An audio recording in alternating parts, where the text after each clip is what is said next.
So you can see my screen now, right?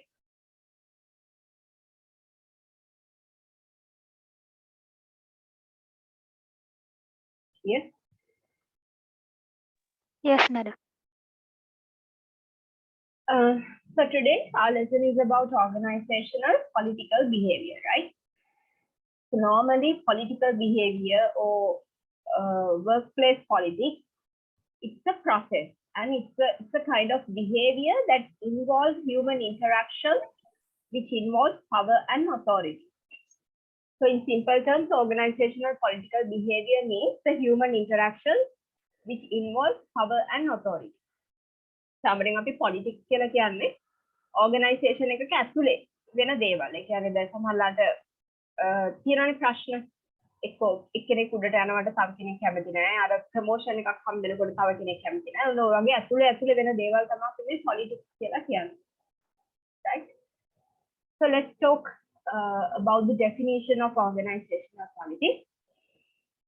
So normally, politics is referred to the self-interest and agenda of an individual in an organization without any concern about its impact on the objective of the company to achieve its goal. ඒ කියන්නේ organizational politics කියලා කියන්නේ, as I said earlier, it involves some human interactions with authority and power. That means people do several interactions, or people interact with the other people without concerning about its impact to the organizational ultimate objective. ඒ කියන්නේ organization එකට වෙන හානිය ගැන හිතන්නේ නැතුව පුද්ගලයෝ තම තමන්ගේ agendas වලට යනවා. Right? එහෙම නැත්නම් ඒගොල්ලන්ට ඕනි දේ කරගන්න අර organization එක ගැන හිතන්නේ නැතුව අවශ්‍ය දේ කොහොම හරි කරගන්නවා. promotion එකක් ගන්න gossip කිය යනවා. ඒ වගේම තව උඩට ආපු කෙනෙක් කවුරු හරි ඉන්නවනම් ඒ කෙනා පල්ලෙහාට ඇදලා දාන්න මොන හරි දේවල් කරනවා. ඒතර ඕගනයිසේෂන් එක ඇතුලේ රියුමර්ස් යවනවා. එතකොට මොන හරි පෙට්සම් ගහනවා. ඔය හැමදේම අයිති වෙන්නේ මේ organizational politics කියන එකට. Right? So that means organizational politics means human interaction and the self-interest and personal agendas of individuals, and they do not care about its impact to the organization as a whole. So they don't care about what happened to the organization as a result of their action. So that kind of actions we call organizational politics. Right? It's a process that is related to the self-serving human behavior and its interactions involving authority and power. Right? So it's a process that is related to self-serving human behavior and his interactions involving authority and power. ගොඩක් වෙලාවට මේ වගේ politics කරන එකේ මේන්ම aim එක තමයි තමන්ට එක්ක බලය ලබා ගැනීම අරමුණේ. එහෙම නැත්නම් අර තමන්ට හැමෝගෙම dominate වෙන්න, highlight වෙලා පේන්න, තමන්ට බලය ලබා ගන්න, අධිකාරිය ලබා ගන්න. ඔන්න ඔය වගේ දේවල් නිසා තමයි මේ politics වලට employees ලා ඉන්නේ. employees ලා මේ politics කරන්නේ organization එක ඇතුලේ. So this politics isn't same as the normal politics that we know. Right? The politics in parliament, this isn't the same, right? Kind of same, because they also do this kind of thing without the concern, without concerning the impact to our country. But it's different. It's a kind of politics, and this is organizational politics. මේකදී කතා කරන්නේ ඇතුළේ වෙන දේවල් ගැන. අර අපි දන්න politics දේශපාලනය කියන දේ නෙමෙයි මෙතනදී කතා කරන්නේ. Organization එක ඇතුළේ තියෙන එක එක පුද්ගලයන්ගේ තනි agendas නිසා ආයතනයට වෙන්න පුළුවන් හානිදායක දේවල්. So influenced by individuals may serve personal interests without regard to their effect on the organizational itself. So people don't care about the impact to the organization as a result of their action. So when it comes to meaning of organizational politics, so organizational politics is a behind the scene process to gain and showcase the perceived power. So it's a behind the scene process, it's backstage process. මේ politics කියන එක අර එලිපිට වෙනව ගොඩක් අඩු. මේවා වෙන්නේ අර යටි. අපි කියන්නේ අර යටින් තියෙන ගේම්ස් කියලා අන්න ඒව තමයි මේ politics කියලා කියන්නේ. ඒක යටින් තමයි තියෙන්නේ. අර තේන්නම නෑ back stage තියෙන දේවල් තමයි මේ organizational politics කියලා කියන්නේ. So it refers to the influencing tactics and the activities that are undertaken to retain personal control in the workplace.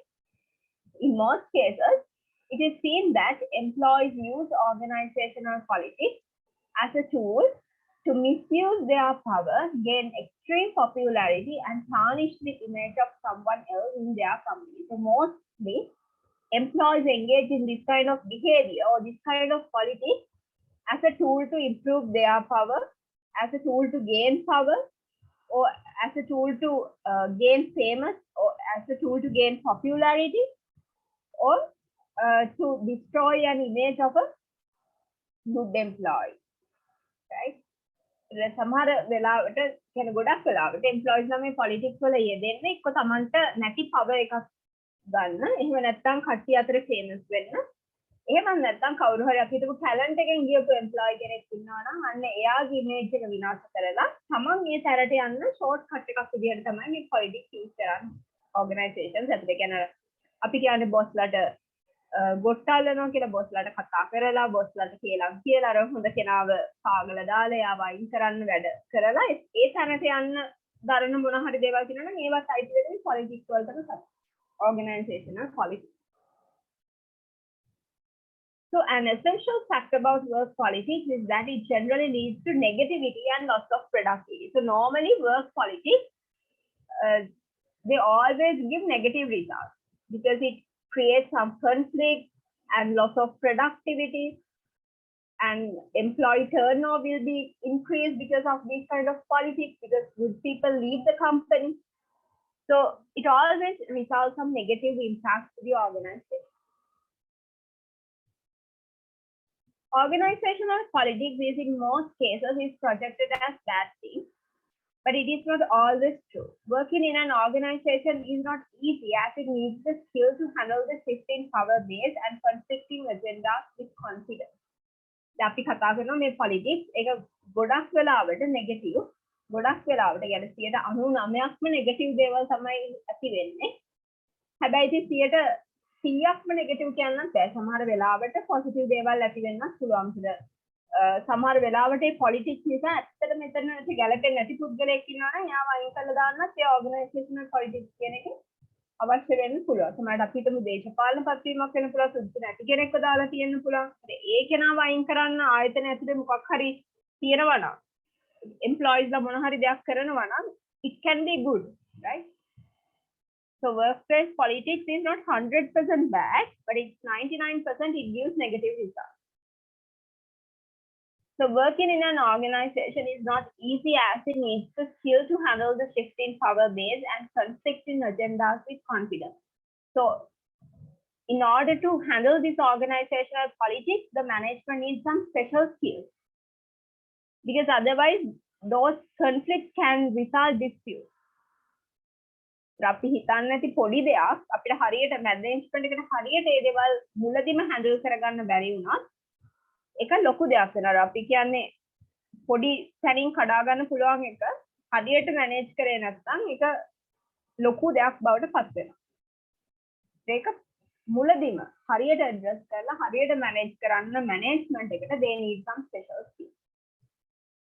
So organizational politics is not only about winning and reigning supreme at all costs, but also maintaining and managing relationships to achieve desired results. Right? So organizational politics is not always about winning or gaining popularity at any cost. Organizational politics is a way that maintaining and managing relationships in order to achieve the objectives, but sometimes those objectives can be negative. So there are some reasons for organizational politics. මේ politics ඇති වෙන්න හේතු තියෙනවා. දැන් organization එකක politics ඇති වෙන්න ප්‍රධාන හේතුවක් තමයි සමහර වෙලාවට කියන්නේ ගොඩක් වෙලාවට මේ politics කියන එක negative, it can give negative results. but it's not always negative. No? There can be good aspects as well. දැන් සමහරලාට අපිටම සුදුස්සාට සුදුසු තැන ලැබෙන්නේ නැත්නම් ඒ වගේ වෙලාවක මේ පොලිටික්ස් නිසා සමහරලාට ඇත්තටම සුදුසු පුද්ගලයාට ඒ තැන ලැබෙන්න පුළුවන් අර නොසුදුසු පුද්ගලයා අයින් වෙලා. ඒ දේවල් හොඳයි. හැබැයි ගොඩක් වෙලාවට මේ පොලිටික්ස් ඇති වෙන රීසන්ස් තමයි පළවෙනි එක if people do not want to work hard, most of the time employees don't want to work hard. They don't want to work hard, but at the same time they want higher salaries as well. They don't work well, but still they want higher salaries. The numerous individuals wish to have everything that life has to offer and sometimes even more without making an effort to achieve them through hard work. And also they want to achieve everything in a short period and they don't want to commit and they want to do some dedication, but they always want hard and fast rules to become a successful person. So for that, sometimes they use organizational politics as a shortcut. Right? So these people always look out for an easy shortcut so that they can come in the limelight without much effort. හරියට මහන්සි වෙලා ඒ දේවල් වලට හරියට කැප වෙන්නේ නැතුව සමහර වෙලාවට මේ organizational politics use කරනවා අර ඉහළට යන්න පුළුවන් ලේසිම ක්‍රමයේ විදිහට. එක්කෝ ඇමති කෙනෙක්ගේ ලියුමක් අරගෙන හරි එහෙම නැත්නම් වෙන මොකක් හරි මාර්ගයකින් හරි එහෙම නැත්නම් බොස් පෞද්ගලිකව අඳුරන නිසා ඒ අඳුරුම්කම මත හරි අර ඩෙඩිකේට් වෙලා හොඳට වැඩ කරලා performance පෙන්නන එහෙම උඩට යන්න නෙමෙයි try කරන්නේ short cut එකකින් උඩට යන්න. So these are also falls under organizational politics. So organizational politics is a tool for them to create negative image of the people they think are boulders in their path. ඒ වගේම තමයි මේ වගේ අය තමන්ගේ මාර්ගය අවහිර කරන පුද්ගලයෝ ඉන්නවනම් අපිටම ඇත්තටම ටැලන්ටඩ් එම්ප්ලොයි කෙනෙක් එතන වැඩ කරනවා නම් මෙයා බොස්ගේ අඳුරුම්කමකින් යාට එතනට යන්න ඕනේ නම් අර ටැලන්ටඩ් පුද්ගලයාගේ ඉමේජ් එක විනාශ කරන්න දේවල් කරන්න එකත් මේගොල්ලන්ගේ එක විදිහක්. Right? So they always try to tarnish the image of that good or talented person in order to shift to that place. Okay. So the second reason for organizational politics is cannot adjust to change. So most of the times employees do not want to adjust with changes. They don't like change. They want to do things as before. They don't want to do things in new ways or creative ways. But we know that change is a part of an organization because without change, the organization cannot succeed or cannot survive.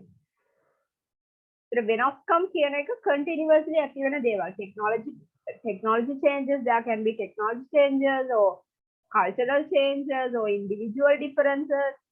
There can be several changes in an organization. So it can happen. So what the employees have to do is they have to embrace that change. They have to get adjust to that change. Otherwise, they also can't survive in the organization. So මේ changes වලට adapt වෙන්න කැමති නැති. Adapt වෙන්න බැරි employees ලා තමයි මේ organizational politics use කරලා ඒ changes නැති කරන්න try කරන්නේ. අපි හිතමු technology change එකක් නා. manually sign කරපු එකකට fingerprint එක ගෙනවා නම් ඒකට වෙනස් වෙන්න කැමති නැති employees ලා ඔන්න politics organizational politics use කරලා management එකට පෙත්සම් දාලා මේ වගේ වැඩ කරන්න අපි කැමති නෑ අපේ නිදහස නැති වෙන ඔය වගේ දේවල් කියලා තවට ස්ට්‍රයික් කරලා ඔයගේ ලොකු drama එකක් එතන ඇති කරනවා. Right? That is because they don't want to change. They want to do things as before. Right? So some employees are unable to acknowledge the changes and it proves unsettling for them. So some employees don't want to acknowledge changes because that will give some nervous feelings to them. Change එකකට යනවා කියන එක ඒගොල්ලන්ට හරි නොසන්සුන්කාරී. ඒගොල්ලෝ කැමති නෑ. අලුත් දේවල් දැනගන්න කැමති නෑ. අර ඉස්සර ඉඳන් කරපු දේ විදිහටම කරගෙන යන්න තමයි ගොඩක් අය කැමති. So when you have winners and losers because of change, then the employees on the losing side will lash out through underhand and subtle behavior to demean the individuals who have willingly and happily accepted the changes in the workplace. හිතන්න මොන හරි දෙයක් නිසා අලුත් දෙයක් implement කරද්දී ඒකට කැමති කට්ටිය ඕනම ඕගනයිසේෂන් එකක අලුතෙන් දෙයක් අපි ඉම්ප්ලිමන්ට් කරද්දී ඒකට කැමති කට්ටියක් ඉන්නවා සහ අකමැති කට්ටියක් ඉන්නවා. දැන් ඒකට අකමැති කට්ටිය අර කැමති කට්ටියව පාගලා දාන්න, ඒ කැමති කට්ටියව කපලා දාන්න දේවල් කරනවා. අන්න ඒ දේවලු ඉන්ක්ලූඩ් වෙන්න වෙන මේ ඕගනයිසේෂනල් පොලිටික්ස් වලට. ඒ කැමැත්තෙන් වෙනස්කම් වලට කැමති වෙච්ච අයව පල්ලෙහාට ඇදලා දාලා ඒගොල්ලන්ට අවශ්‍ය දේ කරගන්න කරන දේවලුත් මේ ඕගනයිසේෂනල් පොලිටික්ස් වලට ඉන්ක්ලූඩ් වෙනවා. right? Next one is personal relationship. The personal relationship has no place in the professional world environment, and people must keep personal and professional relationships separate. සාමාන්‍යයෙන් අපි අපේ තියෙන පෞද්ගලික සම්බන්ධතා සහ ආයතනික සම්බන්ධතා කියන දෙක එකට පටලවා ගන්න හොඳ නැහැ. We have to draw the line between the personal relationships as well as the professional relationships. We have to identify the boundary between that two concepts, between that two relationships, right? If we mix it, there can be several consequences as a result of that. If we mix both personal and professional relationships together. So it is often seen that supporting someone you have a good relationship will drag you down the wrong path, and at the end of the day, it becomes a reason for organizational politics. සමහරවිට organization එක වගේ හොඳම යාළුවෙක් කියලා හිතන් ඉන්න කෙනෙක් පාව කරදරයට දාන දෙයක් කරන්න ඉඩ තියෙනවා. ඔය හිතන්නේවත් නැති දෙයක් ඔයාට කරන්න ඉඩ තියෙනවා හිතන්නේවත් නැති පුද්ගලයෙක්. ඔය හොඳයි කියලා හිතන් ඉන්න කෙනෙක් ඔයත් එක්ක හොඳ සම්බන්ධතාවයක්, හොඳ රිලේෂන්ෂිප් එකක්, හොඳ ෆ්‍රෙන්ඩ්ෂිප් එකක් තිබ්බ කෙනෙක් ඔයාව වැරදි දෙයකට අදලා දාන්න ඉඩ ගන්න තියෙනවා. එහෙම නැත්නම් ඔයාට මොකක් හරි ආයතනය ඇතුලේ කරදරයක් ඇති කරන්න ඉඩ තියෙනවා. ඒ දෙයට යා කරන දේවලුත් අයිති වෙන්නේ මේ ඕගනයිසේෂනල් පොලිටික්ස් වලට. එක්ක ඔයාට ලැබෙන්න තියෙන ප්‍රොමෝෂන් එකක් කඩාකප්පල් කරන්න හරි මොන හරි දෙයකදී ඒගොල්ලෝ යූස් කරන්නේ මෙන්න මේ කියන organizational politics. So we have to draw the line where we should separate the personal and professional relationship. Okay. Next reason is lack of clarity. Lack of clarity, that means ambiguity, unclearness, not clear at all. Lack of clarity leads to accusations and encourages rumor mills to work in full force. අපිට management එකට employees වලට දෙයක් clearly communicate කරන්න බැරි වුණොත් there can be rumors. ඒ කවුරුත් හරියට ඒ දේ දන්නේ නැහැ. ඒක නිසා එක බොරු කට කතා පැතිරෙන්න ඉඩ තියෙනවා. So that management has to always maintain proper transparency in the organization. They always should clearly communicate things with employees. Otherwise, there can be certain consequences. The assumptions and perceptions have no basis on facts, but often lead to organizational politics. So normally the assumptions and perceptions have no basis on facts.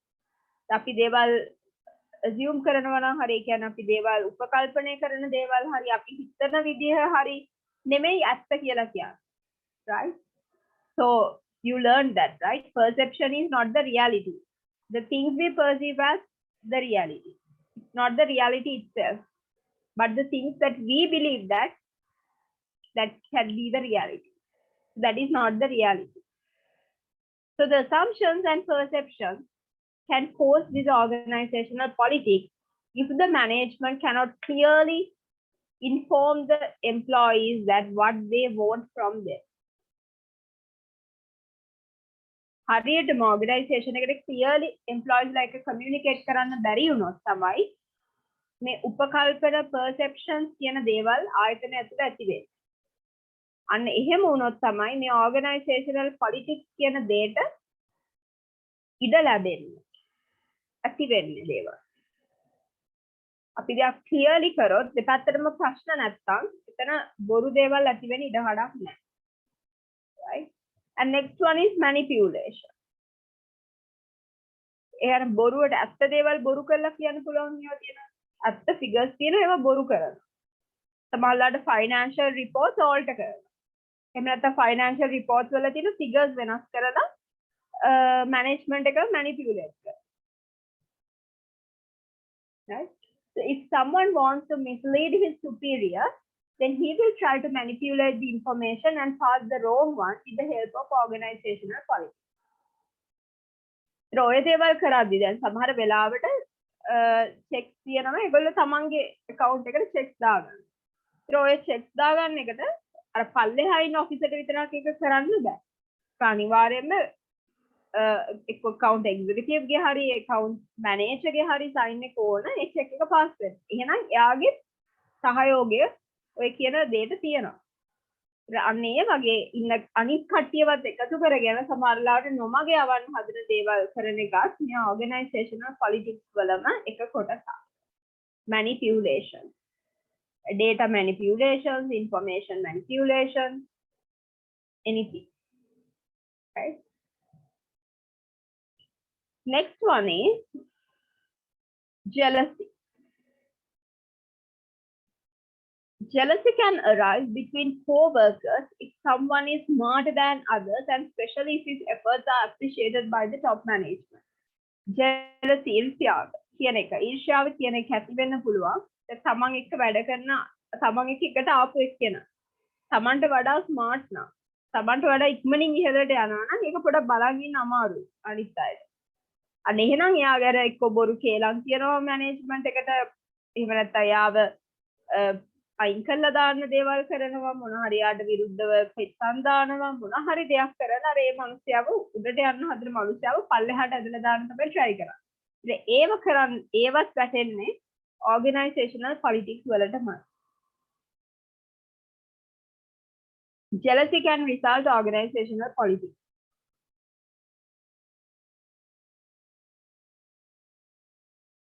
This leads to organizational politics as the rest of the individuals will try to tarnish his image in the company. So this leads to organizational politics as the rest of the individuals will try to tarnish his image in the company. ඒ වගේ අයගේ අර හොඳට වැඩ කරන කෙනාගේ image එකට හානි කරන්න දේවල් කරන එකත් මේ organizational politics වලම කොටසක්. Lack of trust. An essential reason for corporate politics is the lack of trust between colleagues. සමහර වෙලාවට එකට වැඩ කරන අයම විශ්වාසය නැහැ. දැන් මේ කියන දේ අනිත් පැත්තට මැනේජ්මන්ට් එකට කියයිද කියලා ෂුවර් නැහැ. සමහරවිට අපි කියන්න එපා කියන දේ ඊළඟ දවසේ වෙද්දී මුළු කම්පැනි එකම දැනගියද. ඒකට එක්කෙනාට එක්කෙනෙක්ව විශ්වාස නැහැ. විශ්වාස කරන්න බෑ. ඔය නිසා organizational politics ඇති වෙනවා. The employees do want their colleagues to get more attention and acknowledgement for work. And this becomes an essential reason for playing office politics and finding ways to destroy their image and reputation of the company. මේ trust එක නැති වුණාම ගොඩාක් ප්‍රශ්න. මොකද විශ්වාස කියන දේ තමයි ඕනම organization එකක foundation එක. If there is no trust, the organization or the employee cannot survive without trust. So this lack of trust can become the essential or an important reason for this organizational politics. Next one is blame game.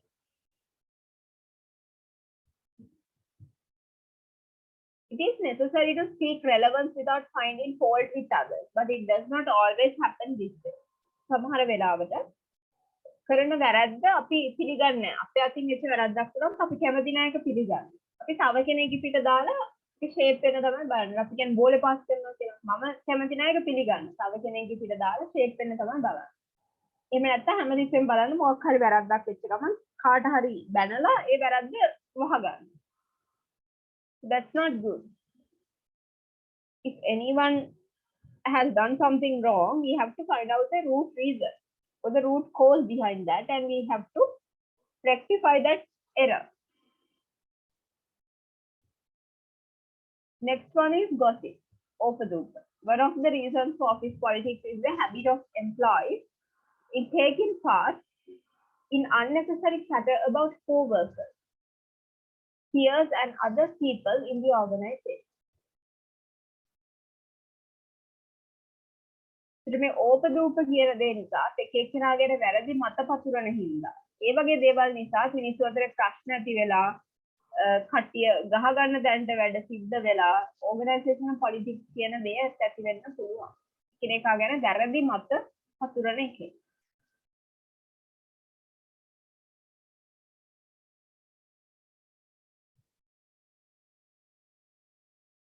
Next one is struggle for power. බලය ලබා ගන්න තියෙන තරගය. එක්කෙනාට එක්කෙනෙක් කැමති නෑ කරදින්න. හැමෝටම ඕන කොහොම හරි පවර් එක ගන්න. එයාලට ඕනේ එයාලා තමයි මේකේ බෙස්ට්ම කෙනා කියලා ප්‍රූව් කරා. ඒකට අනිත් කෙනා කකුලෙන් ඇදලා ඒ කෙනා වයින් කරලා ඒ වෙනුවට තමන් හයිලයිට් වෙලා පුළුවන් තරම් try කරන තමන් තමයි මේකේ තමන්ට තමයි දෙයක් කරන්න පුළුවන් කියලා ඔප්පු කරා. Right? As one moves up the ladder, the opportunities for quick growth becomes less. Individuals struggle to prove themselves and reach the top. Employees who lack of confidence generally start showing themselves as superiors at the expense of others. This results in organizational politics where employees use wrongful tactics to prove their worth. The employees ladder. අර තමන්ට තමන් ගැන හොඳ විශ්වාසයක් නැත්තම් තමයි අර එක්කෙනෙක්ව පාගල හරි උඩට යන්න බලන්නේ. ඒක තමන් දන්නවා නම් තමන් ඇත්තටම ටැලන්ටඩ් කියලා ඒක තව කෙනෙක්ව පාගල උඩට යන්න අවශ්‍ය නැහැ. උගමඩක් තමන්ට ඒ ස්ථානය ලැබෙනවා. So it's another kind of organization, another reason for rising organizational politics. Promotions are less plentiful.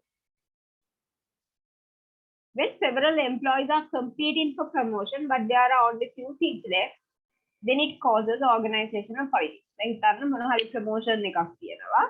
එකයි තියෙන්නේ. හැබැයි ඒකට compete කරනවා පස්සේ. හැබැයි එක position එකයි තියෙන්නේ. අන්න එතකොට organizational politics කියන එක ඇති වෙන්න පුළුවන්. ඒ පස් දෙනාගෙන් කවුරු හරි කටියක් try කරන්න වෙන්න පුළුවන්. අනිත් කෙනා එකට නුසුදුසුයි කියලා ඔප්පු කරලා පෙන්නන. එක්ක මැනේජ්මන්ට් එකට බොරු කියලා හරි බොරු ડોකියුමන්ට් හදලා හරි මොන හරි කරලා try කරනවා අරයා නෙමෙයි මම තමයි මේකට සුදුසුම කෙනා කියලා ඔප්පු කරන්නේ. So that is a kind of organizational politics. Ambitious employees tend to become aggressive and in their zeal to reach the coveted position they start spreading suspicion and rumors about others. ඉතින් දැන් ඔකට බලාගෙන ඉන්න එම්ප්ලොයිස්ලා ඉන්නවනේ තමන් ආසම කරන position එක නා. ඒගොල්ලෝ ෆුල් try කරනවා කොහොම හරි කරලා අනිත් කෙනාව සීන් එකේ කියන්නේ අයි කරලා දාලා තමන් කොහොම හරි ඒ තැනට යන්න. මොකද දැන් පස් දෙනෙක් ඉන්න නිසා තමන්ට පහෙන් එකක chance එකක් නේ තියෙන්නේ. ඒතර ඒකෙන් අඩුම ගානේ හතරක් වුණා කියන්නේ ඒක හතරෙන් එකක් වෙනවා. So you have more probability to get the position. So you always try to remove one by one in order to get that seat. Right.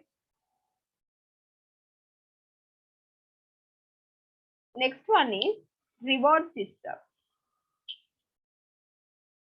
Most business houses have several reward systems in place to encourage employees to give their best. So most companies, they have several kind of reward systems to encourage employees to get their maximum contribution. Sometimes this concept backfires as everyone wants to attain the so-called reward. සමහර වෙලාවට ඔය rewards දෙන එක ඒගොල්ලන්ව motivate කරන්න reward දෙනවා කියන එක බැක්ෆයර් වෙන්න පුළුවන්. අපිට එන්න පුළුවන්. හේතුව තමයි හැමෝම try කරනවා නම් ඒ රිවෝඩ්ස් ගන්න. ඒතර performance නෙමෙයි. කොහොම හරි කරලා try කරන්නේ ඒ රිවෝඩ් එක ගන්න අර හොඳ විදිහෙන් හරි වැරදි විදිහෙන් හරි. හොඳ විදියට perform කළා හරි එහෙම නැත්නම් කේලම් කියලා හරි. Right. So this gives rise to unhealthy competition and employees start sabotaging the work of their colleagues as their objective is to become better than others. So ඔය වගේ වෙලාවට තමයි දෙසමල්ලාට අපිට මොකක් හරි exhibition එකක් නම් ඒකෙන් best award එකක් දෙනවා නම් try කරනවා දැන් සබන්ට වඩා හොඳ මොන හරි නිර්මාණයක් තියනවා නම් රැට කවුරුත් නැති වෙලා බලලා ඒක විනාශ කරලා දානවා. ඔය වගේ දේවල් කරන්න හිතෙන්නේ එකක් organizational politics තමයි ඒක. මොකද එයා දින්නොත් සබන්ට reward එක නැති වෙන නිසා. The reward system at the end of the day becomes an important reason for organizational politics. Sometimes the rewards can also causing organizational politics.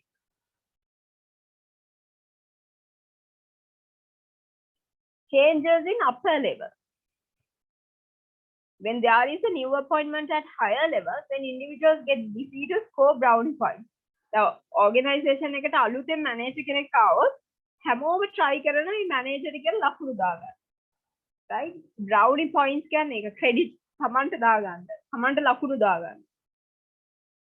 අලුත් කෙනාගේ හිත දිනා ගන්න. try කරන්න. So after a certain period, it is not only about positioning themselves as best, but deviating, bad-mouthing, questioning abilities, and tarnishing the reputation of colleagues. ඒ හිත ගන්න try කරන්නේ හොඳට වැඩ කළාම නෙමෙයි සමහර වෙලාවට. හිත ගන්න try කරන්නේ අනිත් කෙනා ගැන වැරදි කියලා, වැරදි දේවල් කරලා, එක බොරු දේවල් කියලා, ඔය වගේ දේවල් වලිනුත් අර හිත ගන්න try කරනවා යාළුත් කෙනා. කියන්නේ දේවල් හොඳ විදිහෙන් හරි කරගන්න එහෙම නැත්නම් නරක විදිහෙන් හරි. So there's a video regarding politics in organization. So let's watch this so you can get a better understanding.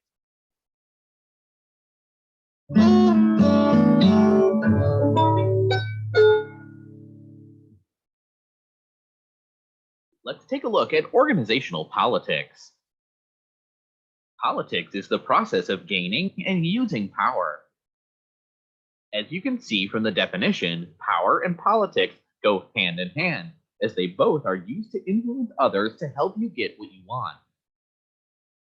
The amount and importance of politics varies from organization to organization. However, larger organizations tend to be more political, and the higher the level of management, the more important politics becomes. But try to avoid and prevent unethical politics that is dysfunctional. Political behavior is used to develop relationships that are necessary to get the job done. Three primary political behaviors commonly used in organizations are networking, reciprocity, and coalition building. Networking is the process of developing relationship allies with key people for the purpose of politicking. Your network of people helps you get your job done. Politics is about reciprocal exchanges. Reciprocity involves creating obligations and debts, developing alliances, and using them to accomplish objectives. When others do something for you, you incur an obligation that may be expected to be repaid and vice versa. A coalition is a network of alliances that helps you to achieve a specific objective. Reciprocity is primarily used to achieve ongoing objectives, whereas coalitions are developed for achieving a specific objective. So to put the three political behaviors together, political success is about developing networks of alliances and coalitions in reciprocal exchanges. When the exchanges create win-win situations for all members of the alliance and the organization, the goal of human relations is met.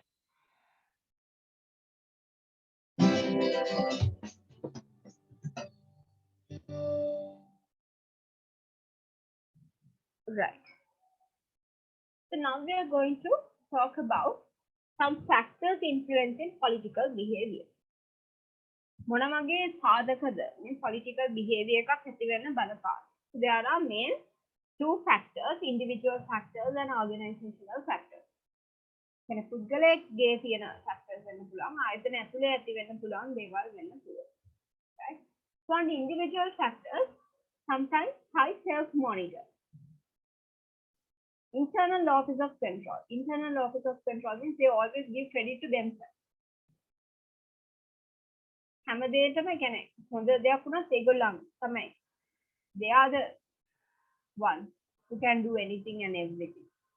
Very self-centered people, right? High match personality. High match personality is a type of personality assessment tool which highlights several personality traits. It's kind of a personality assessment. An organizational investment, perceived job alternatives, expectation of success. සමහර කට්ටිය නම් ඒගොල්ලන් ලේසියෙන් දේවල් වලින් සෑහීමකටපත් වෙන්නේ. So they tend to involve in organizational politics. Okay. Sometimes their job requirements are not matched with the individual requirements or individual goals. So at that time also they involve in organizational politics to change their career path or something. Right? And also there are some organizational factors like reallocation of resources, promotion opportunities. සමහරවිට organization එක ඇතුලේ තියෙන promotion opportunities නිසා organization politics ඇති වෙන්න පුළුවන්. trust එකක් නැතිකම. unclear roles. කවුරුත් දන්නේ නැහැ තමන්ට හරියටම කරන්න ඕනේ මොකක්ද කියන්නේ. Unclear information, right? And unclear performance evaluation system. Unclear performance evaluation system. හරියටම performance evaluate කරද්දී මොන criteria ද use කරන්නේ කොහොමද marks දෙන්නේ කියන එක දන්නේ නැහැ. එතකොට අපිට හරියට mark එකක් ලැබුණ නැත්නම් unemployed ඇති වෙන unrest එකක්. So that can result some organizational politics. So always there should be clear information regarding the way that the performance evaluation is conducted. Right? And zero-sum reward practices. That means in here, the organization creates some artificial competition. Right? And create an artificial competition. So normally in a competition there are two parties, so one party has to win anyhow. එක තමයි zero sum reward කියලා. කියන්නේ artificial competition එකක් ඇති කරනවා. ඇති කළා මේ කට්ටියම තරඟ කරන්න දානවා. අනිවාර්යෙන් එක්කෙනෙක් දිනනවා අනිත් කෙනා පෙරදෙනවා. ඒ වගේ environment එකක් හදනවා කියන්නේ kind of organized it can result organizational politics. ඒකට යන් අර කුකුල්ලුම පොරේට දාලා ඇතිනම් බලන් ඉන්නවා වගේ වෙනවා. Democratic decision making සමහරවිට නැහැ. හරිම autocratic, very bureaucratic, rigid rules, so that can also result organizational politics. High performance pressures, the organization always need higher targets. Some unrealistic targets which employees cannot succeed, cannot achieve. And some bad attitudes of senior managers, so that can also result organizational politics. So because of these two factors, the political behavior can be either high or low. If it's high, if the political behavior is high, it can result some adverted punishment. If the political behavior is low and if there's an organizational peace within the organization, so that can improve the reward, that can get favorable outcome.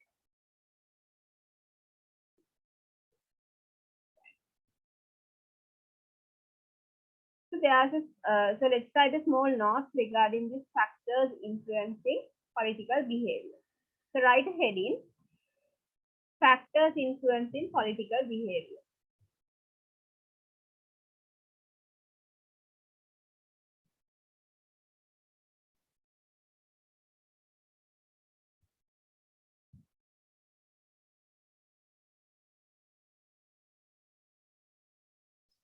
Right, factors influencing political behavior.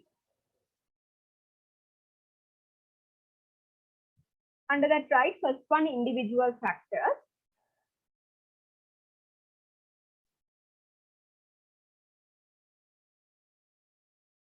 Write as a paragraph. Researchers have identified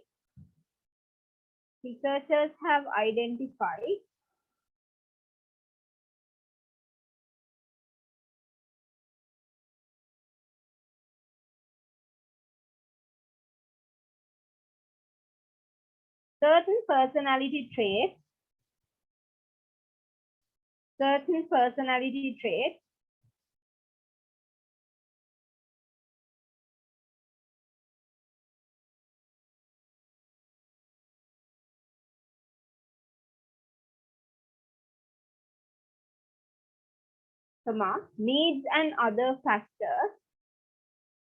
needs and other factors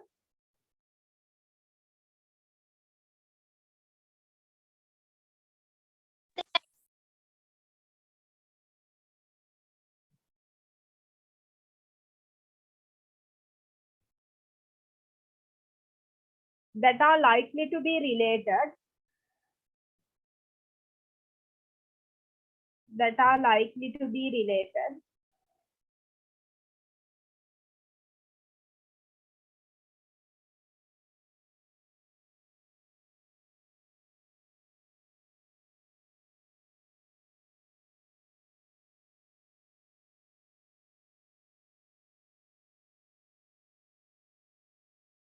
to political behavior.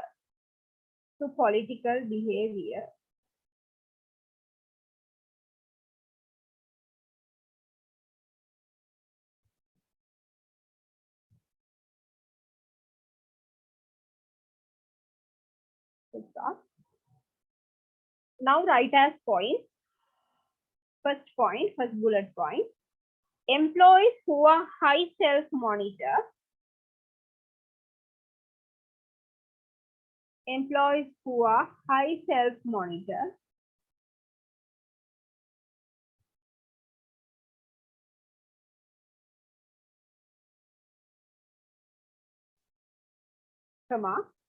Possess an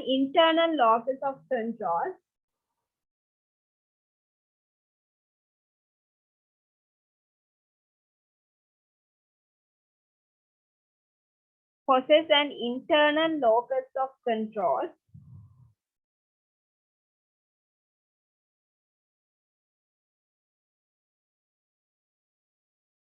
And have a high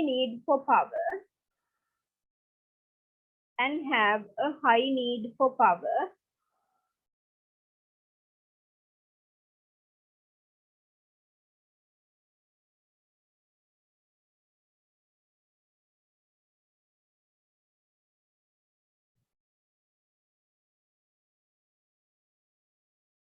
Are more likely to engage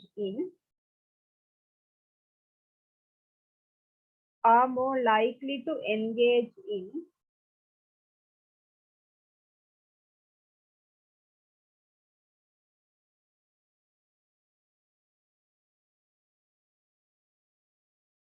political behavior.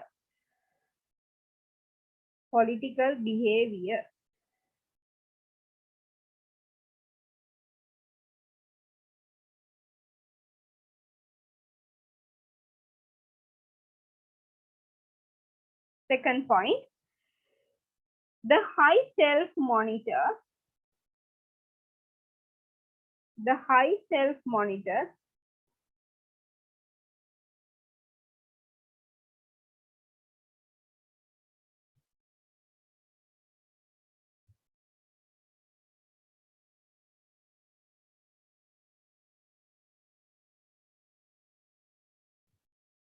is more sensitive to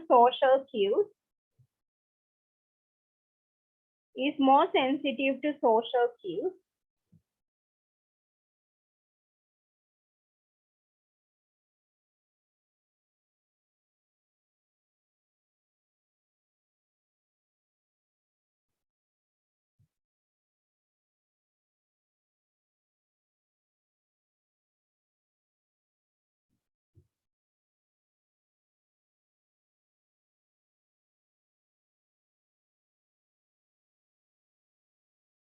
and is more likely to be skilled, and is more likely to be skilled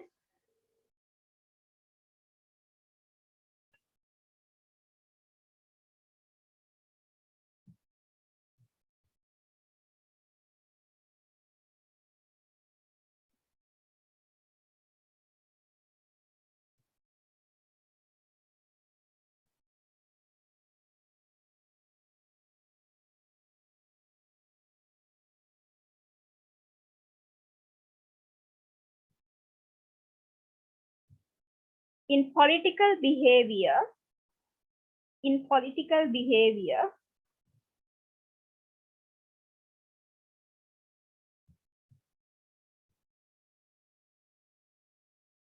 than the law self-monitor, than the law self-monitor.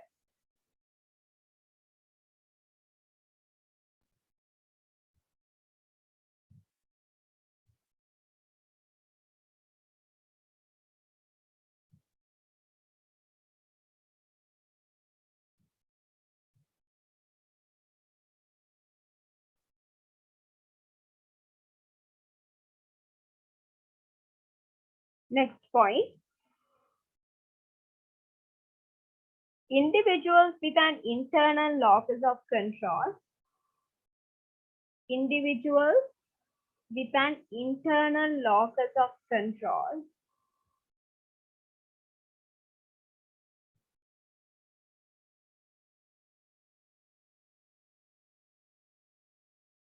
Excuse me, ma'am. I can't hear you. Can you repeat it? I can't hear you. What did you say?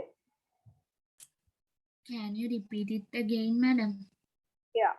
Individuals with an internal locus of control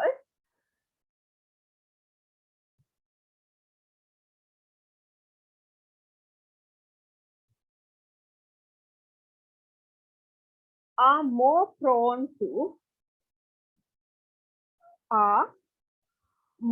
PRONE, prone to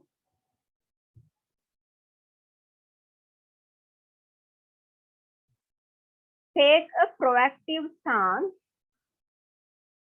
take a proactive stance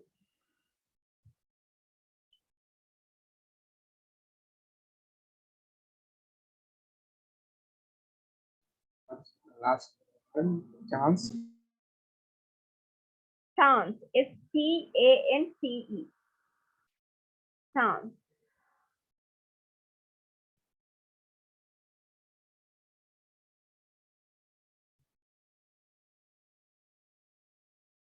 An attempt to manipulate, an attempt to manipulate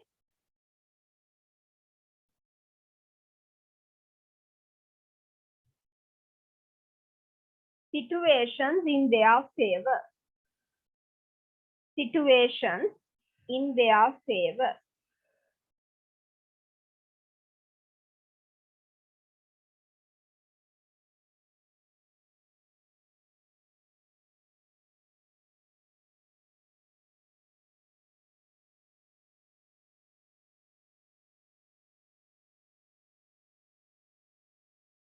Next point. The Machiavellian personality. The Machiavellian. Machiavellian.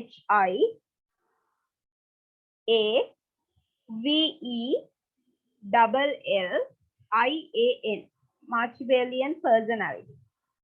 So normally these kind of people, they always easily manipulate things. Can't trust that kind of people, right? Personality is comfortable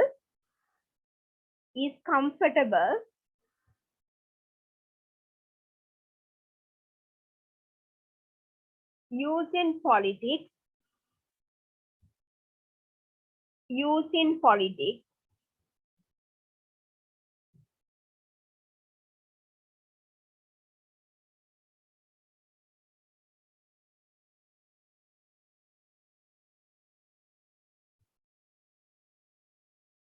as means to as means to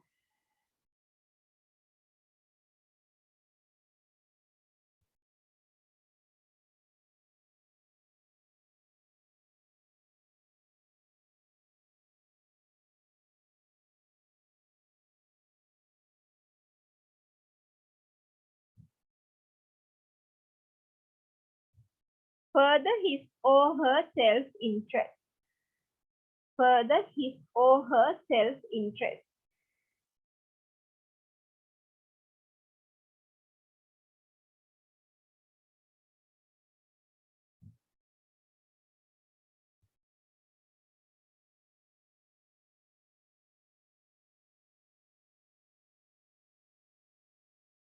Then write as a paragraph. An individual's investment. An individual's investment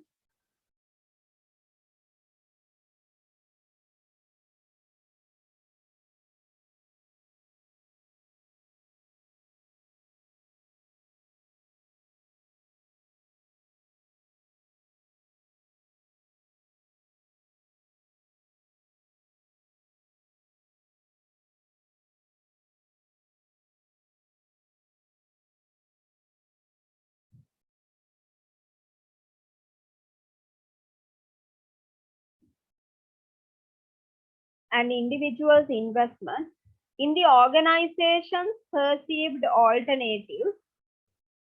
In the organization's perceived alternatives.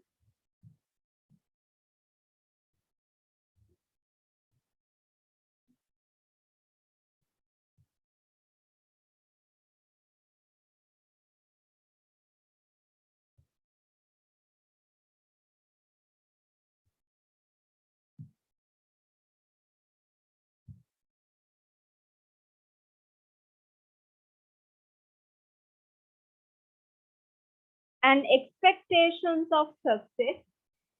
And expectations of success.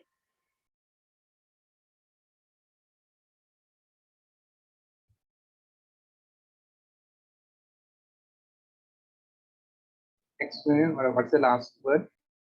Success.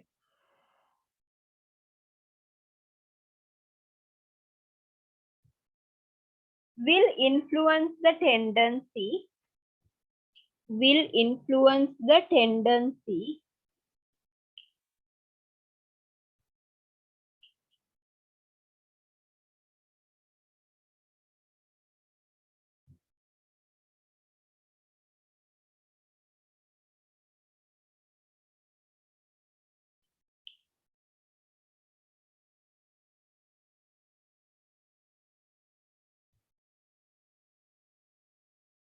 To perceive. To perceive.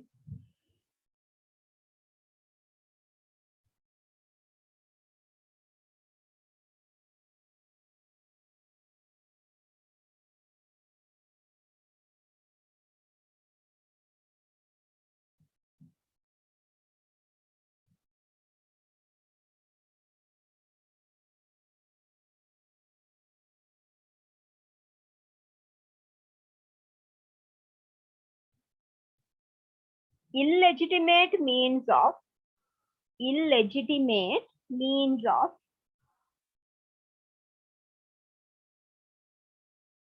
Excuse me, ma'am. Can you spell for that word? Yeah, ILLEGITIMATE.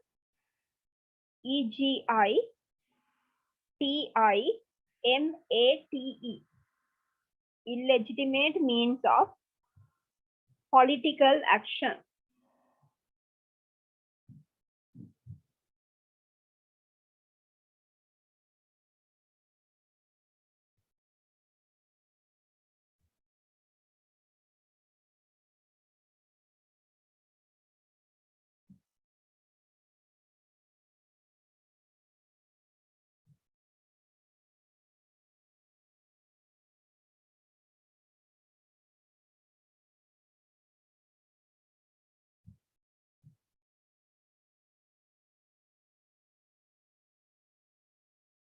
Again, write as point. First point. The more that a person the more that a person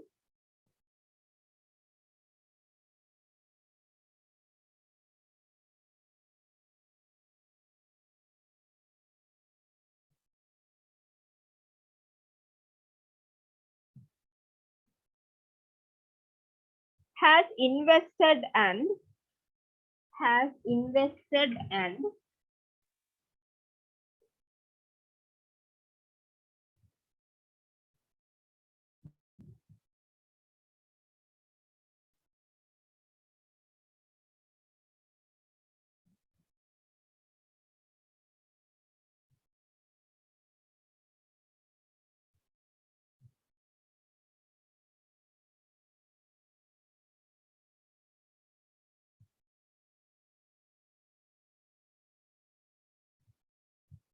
the more a person has to lose,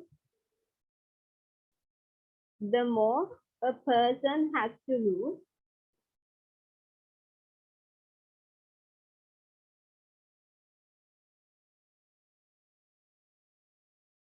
comma, the less likely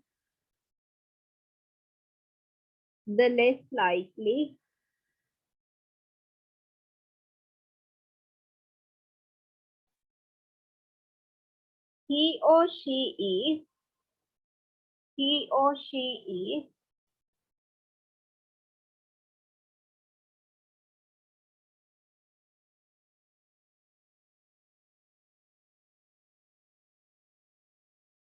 to use illegitimate means.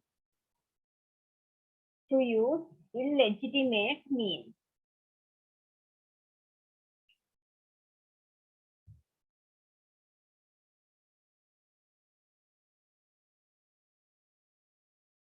Second point, the more alternative job opportunities,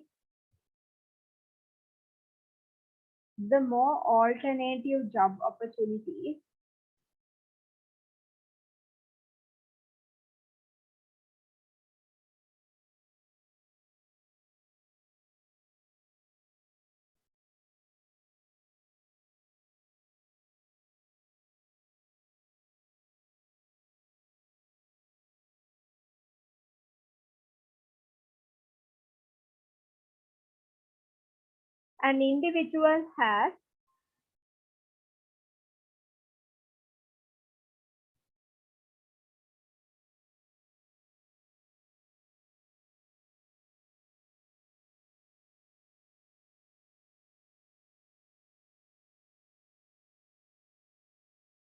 a prominent reputation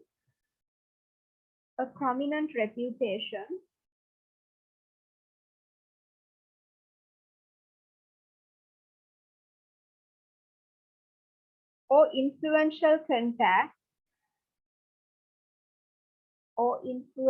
contact Excuse me, madam. What was the last word? contact. Contact. Yeah, contact. Influential contact outside the organization,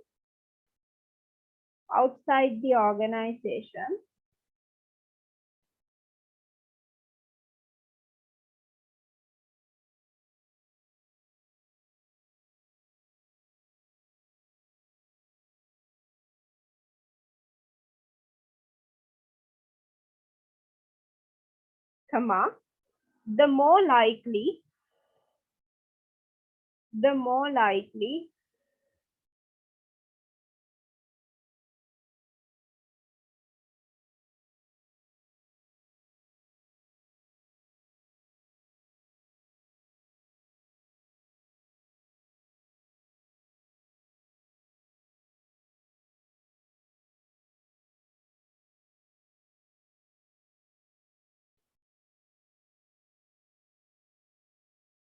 he or she will risk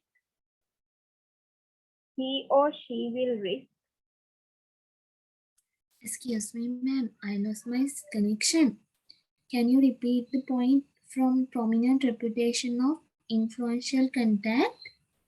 contact outside the organization, comma, the more likely he or she will risk illegitimate political action. Illegitimate political action.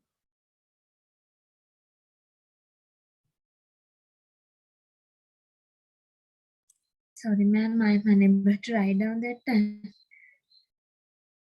Outside the organization, Comma, the more likely he or she will risk illegitimate political action.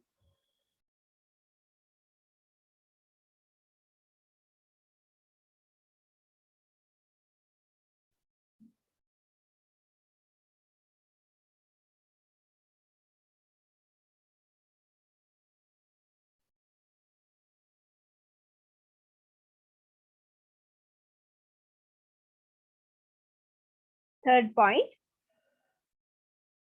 a law expectation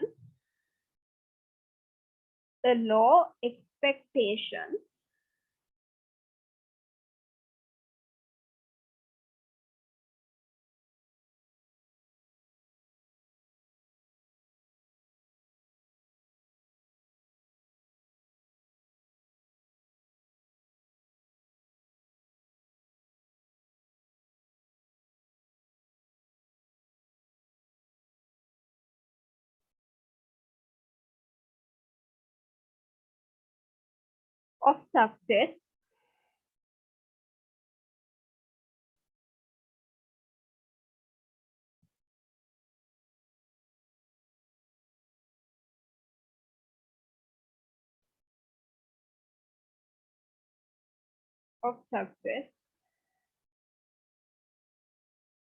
in using illegitimate means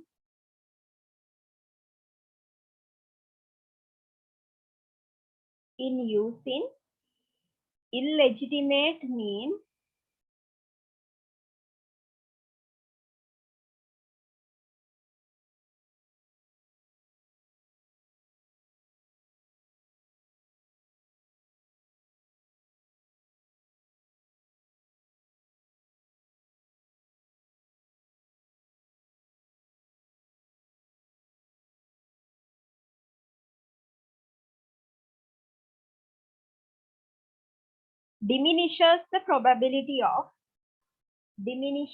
probability of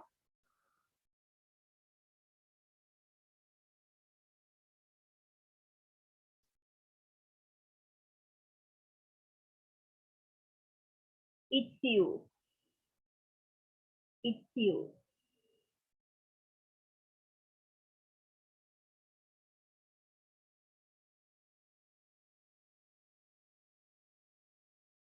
Excuse me, what is the last one? It use. Its use. ITS, its use. Then write a heading, organizational factors. Under that write, political activity is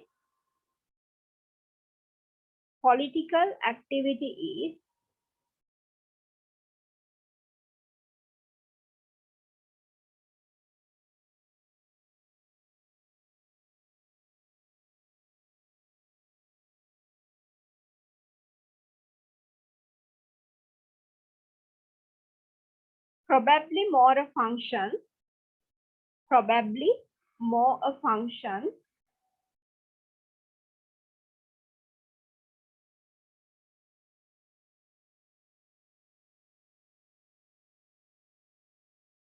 of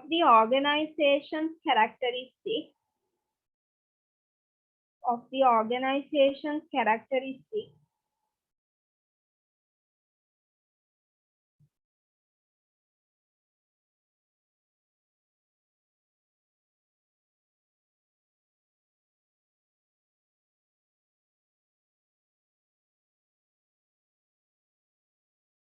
than of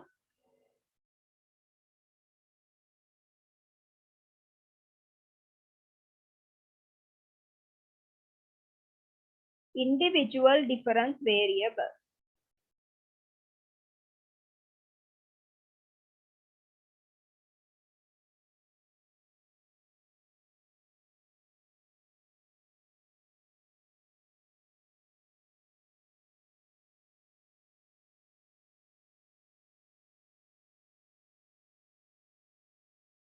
Than of individual difference variable. Than of individual difference variable.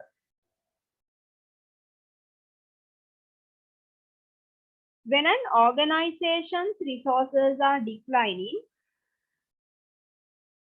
when an organization's resources are declining,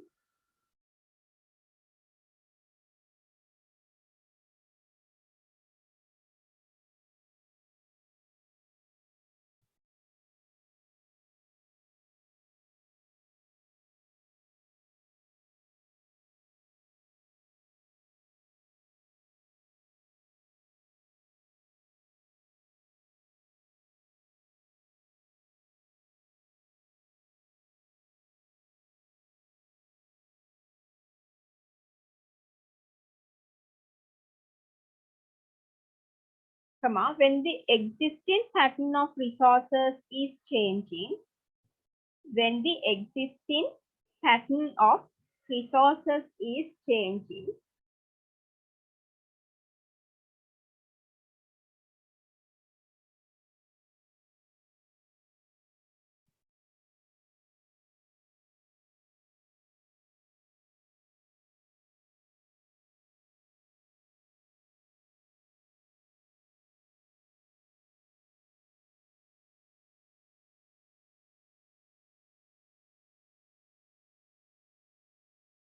and when there is an opportunity, and when there is an opportunity,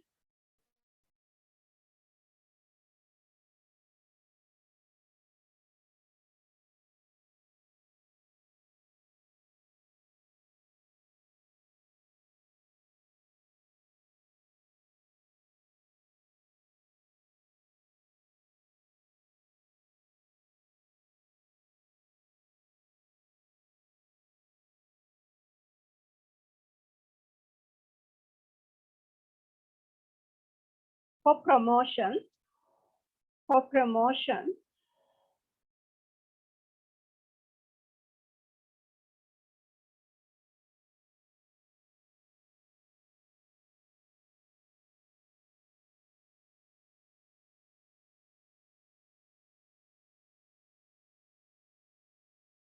politics is more likely to surface.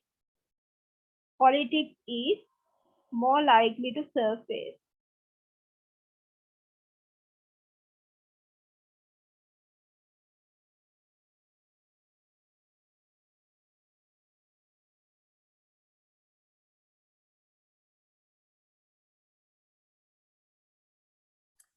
Sorry, ma'am, more likely to? Surface. SURFACE. Under that, right, first point, first one. Cultures characterized by low trust. Cultures characterized by low trust.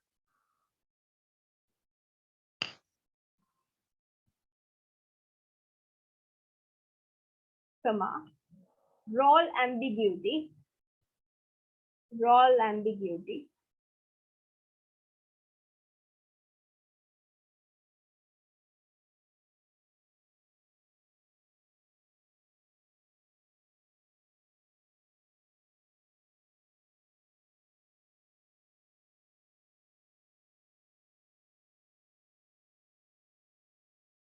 Unclear performance evaluation system. Unclear performance evaluation system.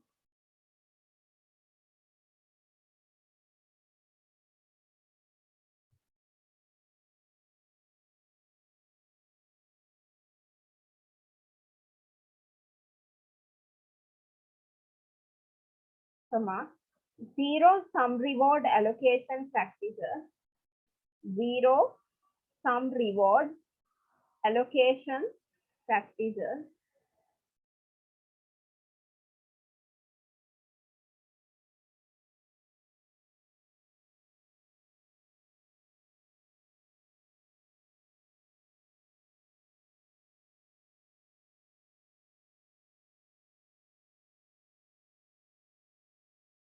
comma, democratic decision making, democratic decision making,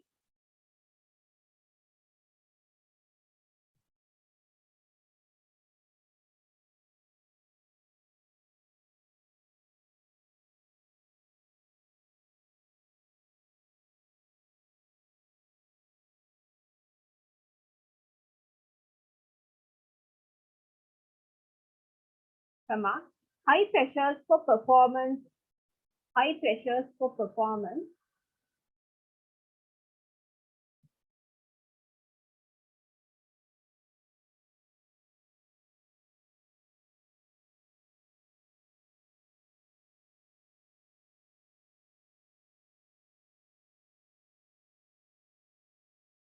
and self-serving senior managers, and self-serving senior managers,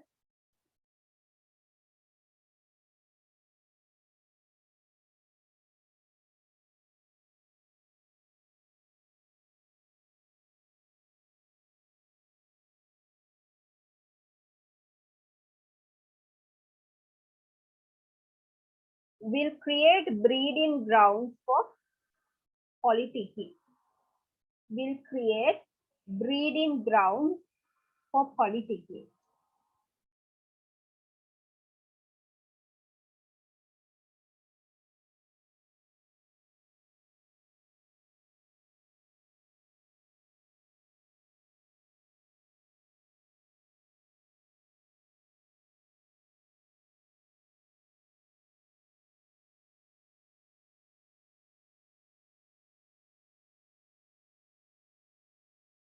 Second point, when organizations downsize,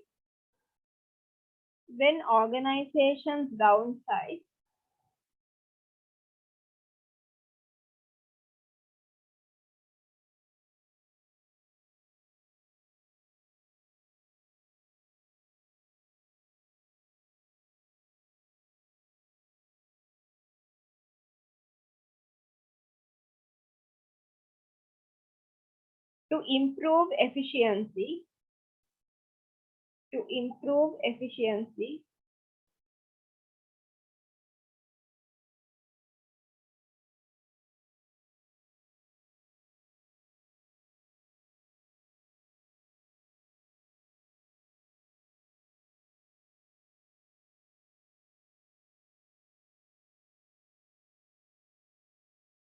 comma, people may engage in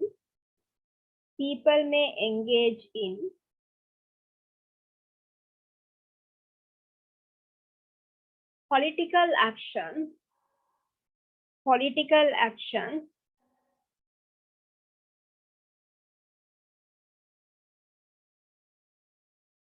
to safeguard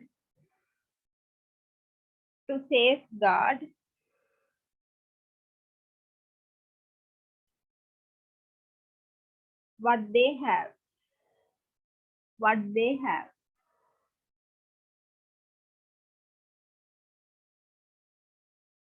Third point, promotion decisions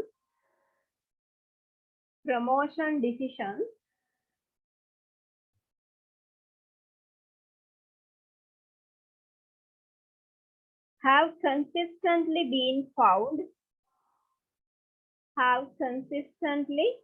been found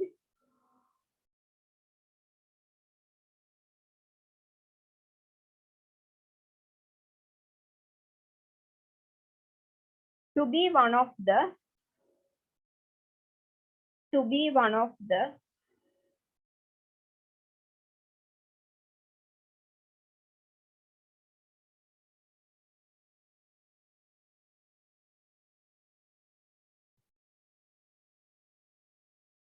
most political in organization.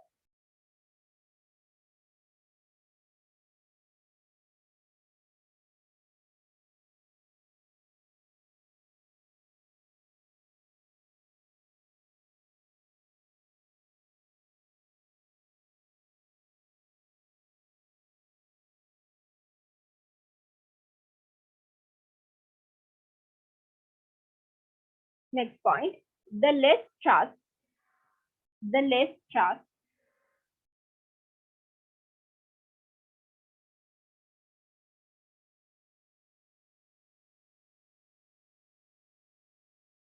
there is within the organization,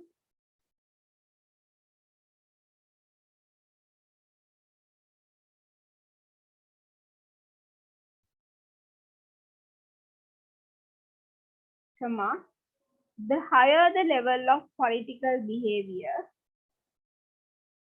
the higher the level of political behavior,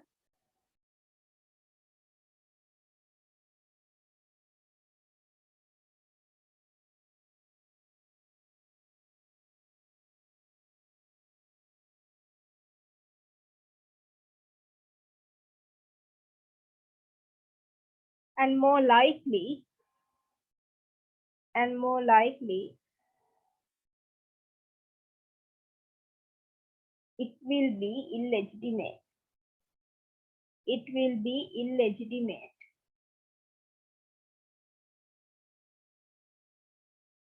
Next point,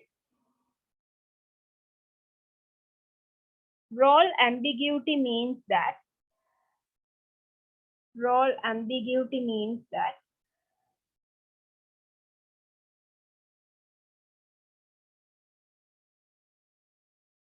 the prescribed behavior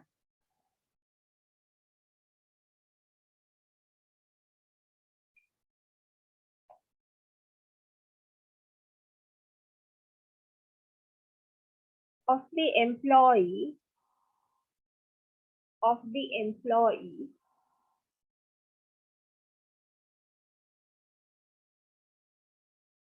are not clear.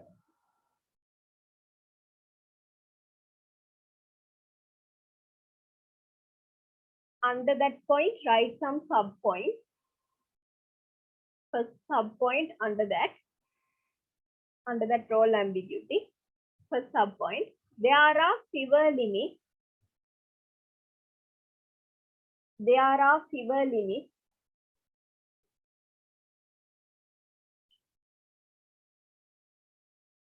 to the scope and functions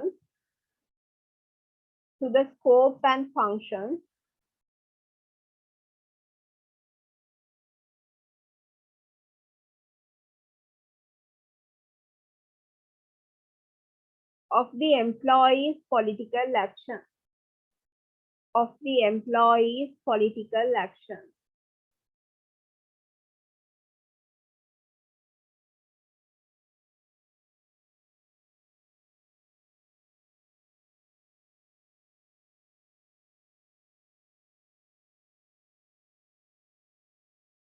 Second subpoint, the greater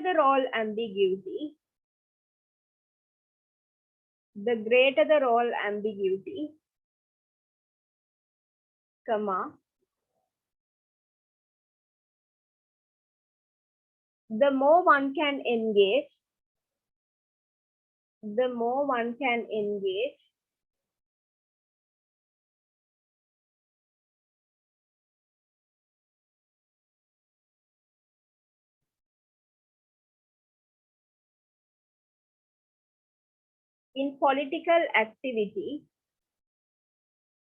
in political activity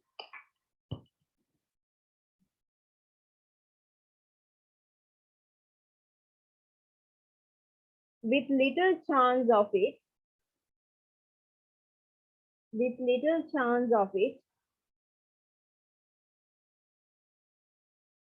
Understand? Within little chance Chance.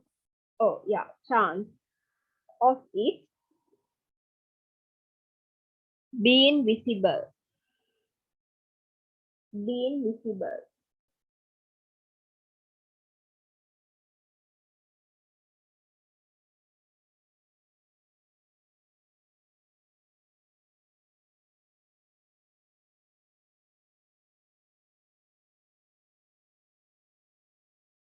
Now write next main point, right?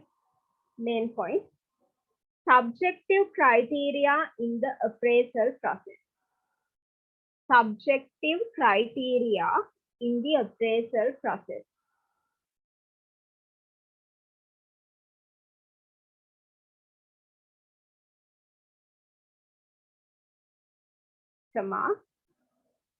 Subjective performance criteria. Subjective performance criteria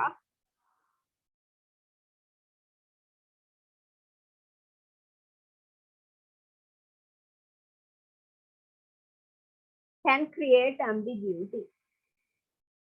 Can create ambiguity.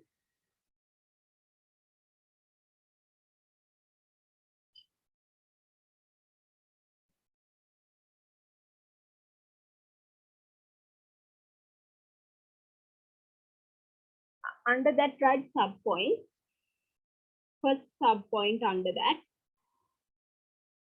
Single outcome measures. Single outcome measures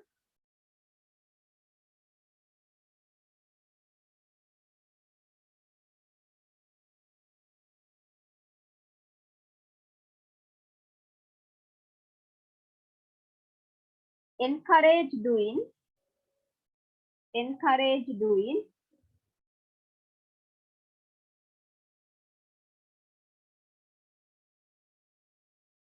Encouraging, madam. Encourage doing. Whatever is necessary. Whatever is necessary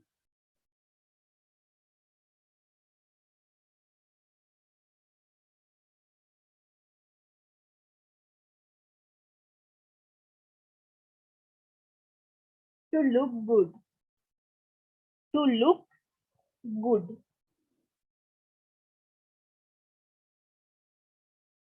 So stop. Second subpoint. The more time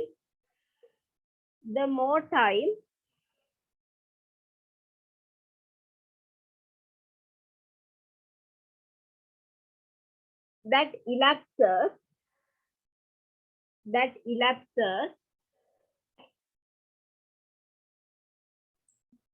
What's that, ma'am? Last one, elected. elapses ELAPSES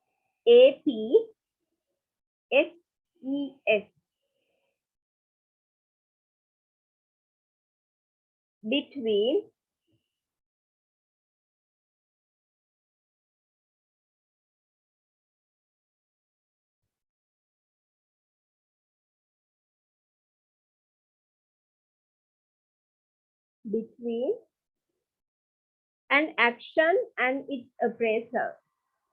An action and its appraiser.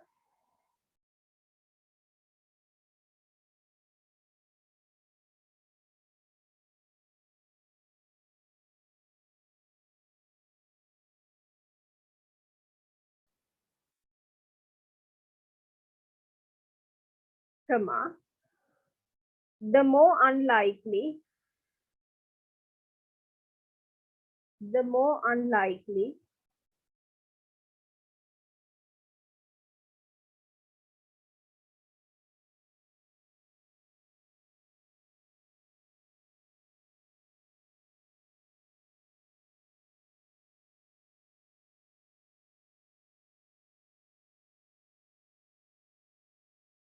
that the employee will be held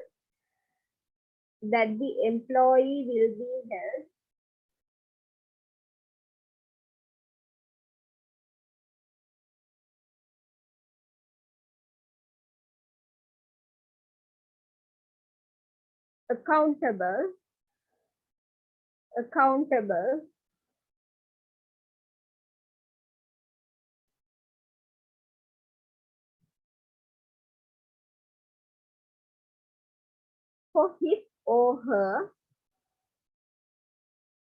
for his or her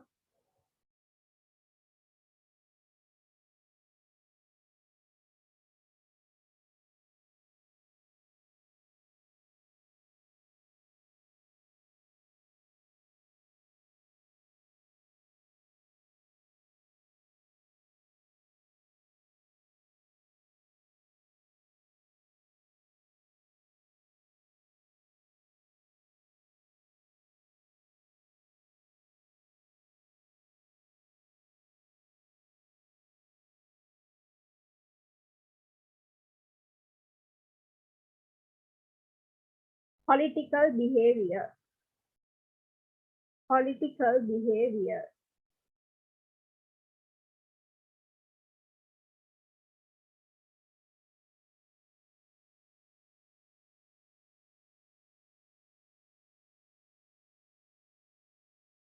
Next main point, the zero-sum approach. The zero-sum approach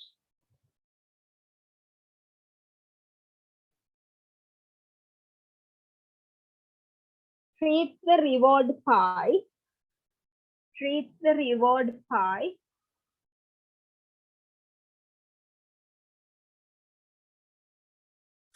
Sorry, ma'am, can you repeat it? The zero sum?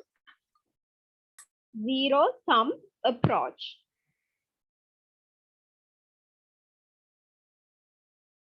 This one, zero-sum approach. Zero-sum approach treats the reward pie, PIE pie, as fixed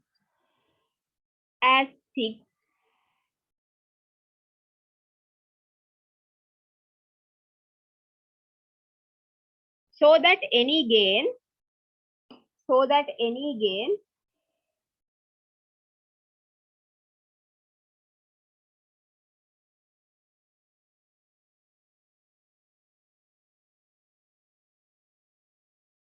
one person or group achieve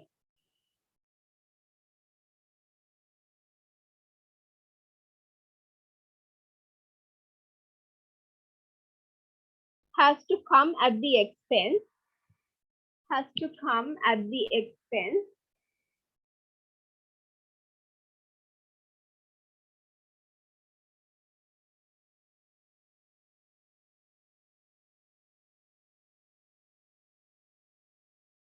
of another person or group.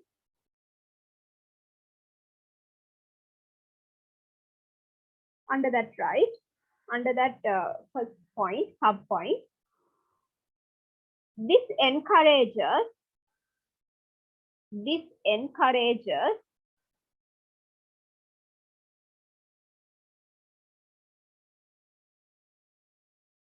making others look bad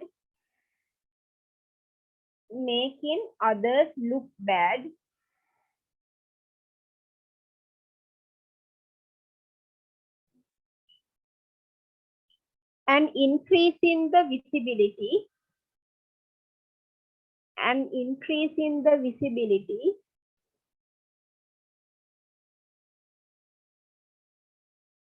of what you do.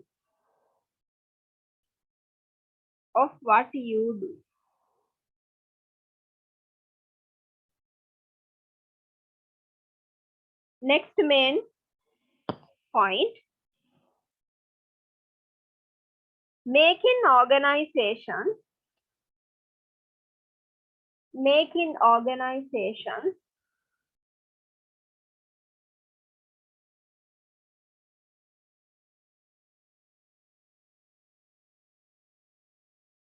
less autocratic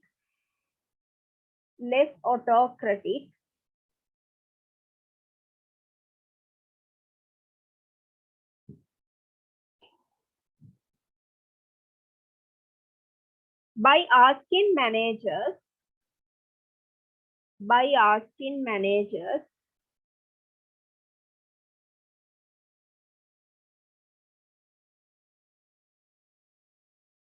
to behave more democratically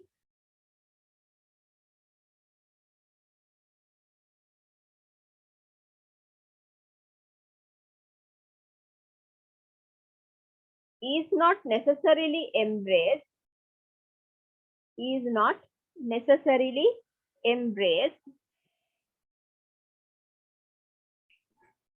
Engage. is not necessarily embraced. EMBRACED. Embrace. Embrace. Yeah, embrace. by all individual managers. By all individual managers. Subpoints under that. First subpoint. Sharing their power. Sharing their power.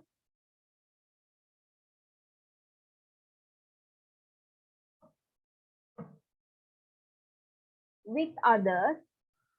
With others.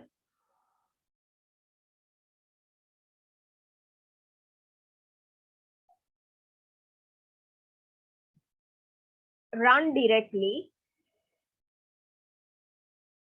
Runs directly.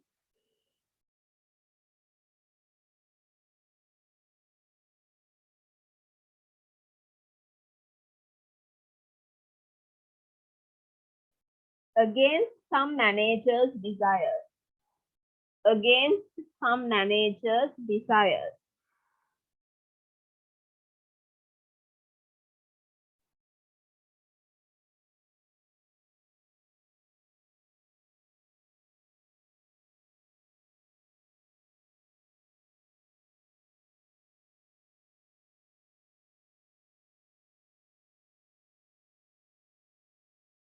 Next subpoint. The result is that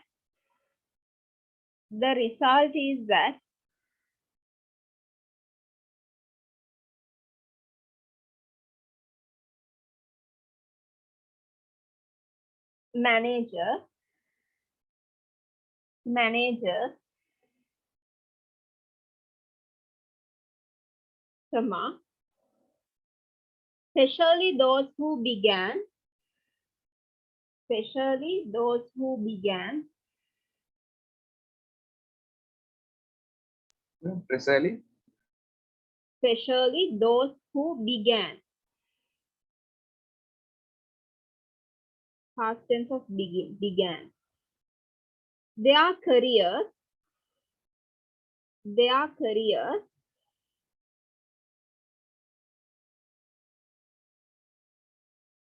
in the 1950s and 1960s in the 1950s and 1960s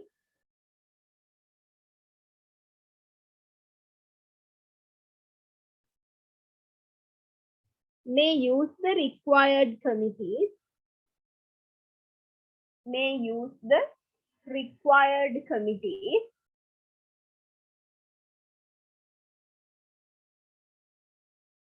comma, conferences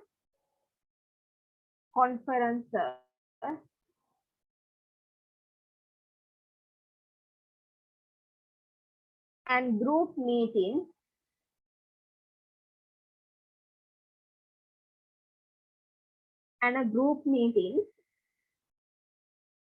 in a superficial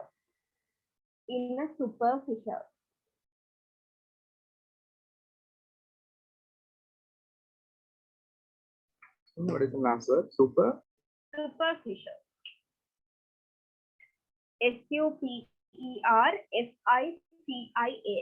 superficial. Next main point. The more pressure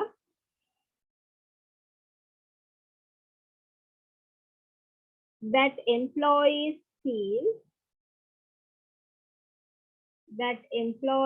feel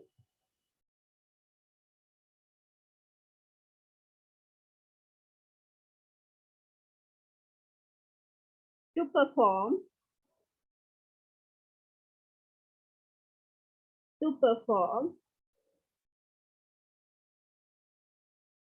well,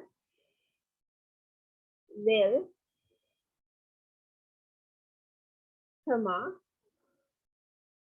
the more likely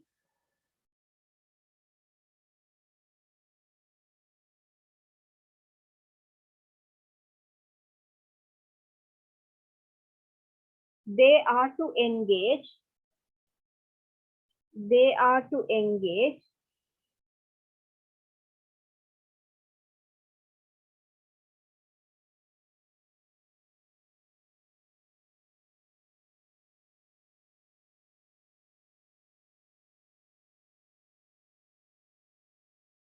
politicking. Politicking. Under that right sub point,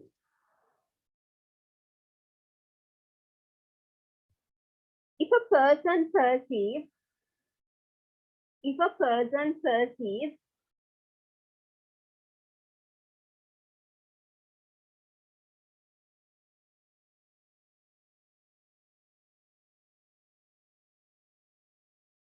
that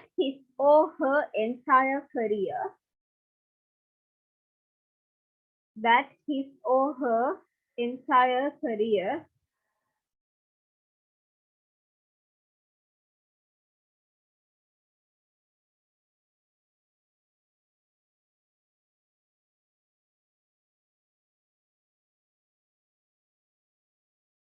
is riding on the neck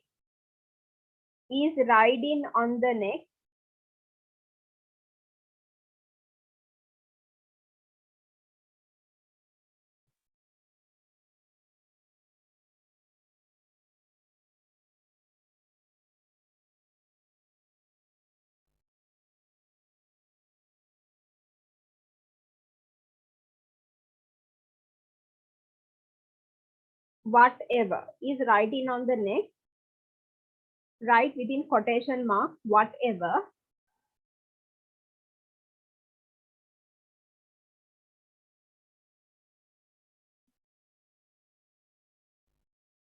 comma, there is motivation to do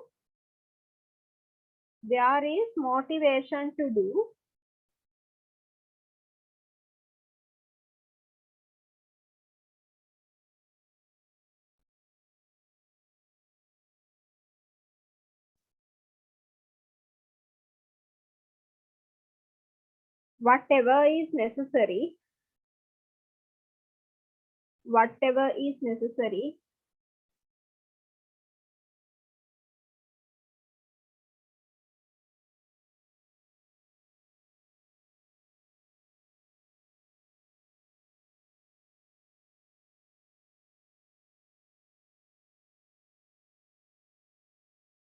to make sure the outcome is favorable. To make sure the outcome is favorable.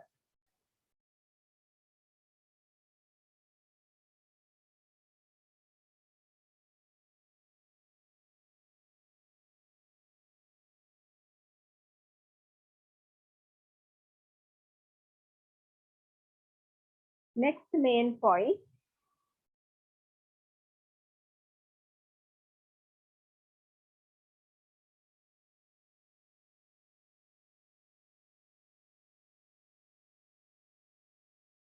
Next main point, right? When employees see top management,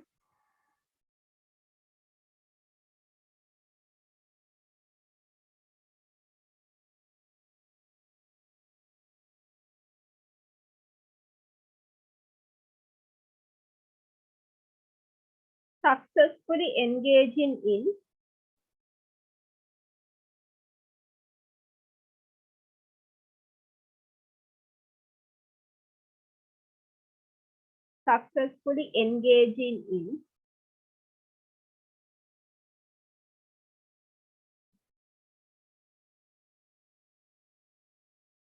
political behavior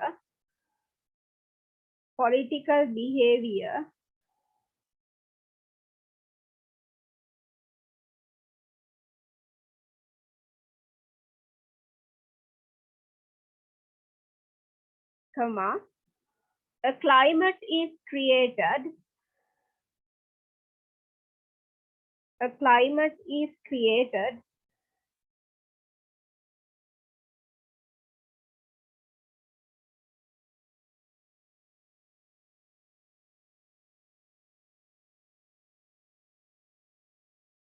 that supports politicking.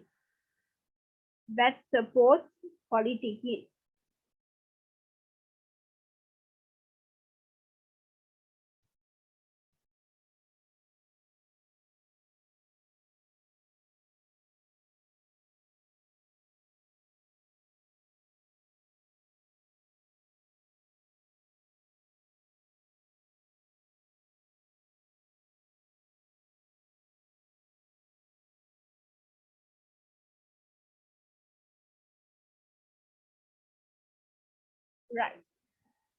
So that's about factors affecting political behavior, right? So now we are going to talk about some effects of organizational politics. Some effects. The results that happen as a result of the organizational politics. Excuse me, ma'am. Can we have a 5 minute break? Yeah, for what? 5 minute break, ma'am. You or for everyone? I think everyone. Okay, no issue. You can get 5 minutes break.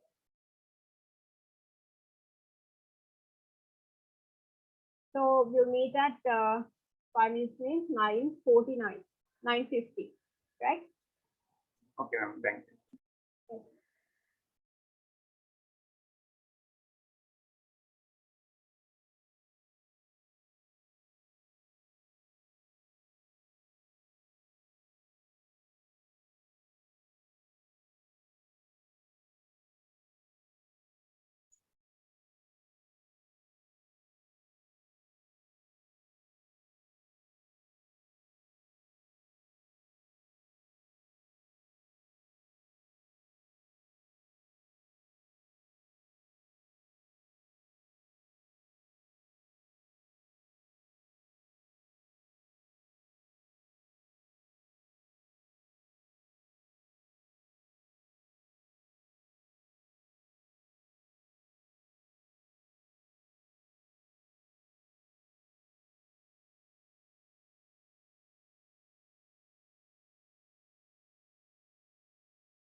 Right, shall we start?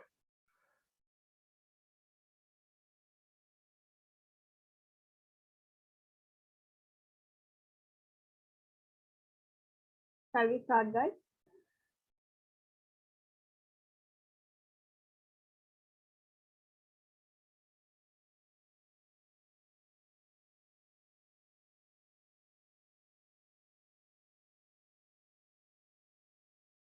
Can you hear me? Yes, ma'am. Shall we start?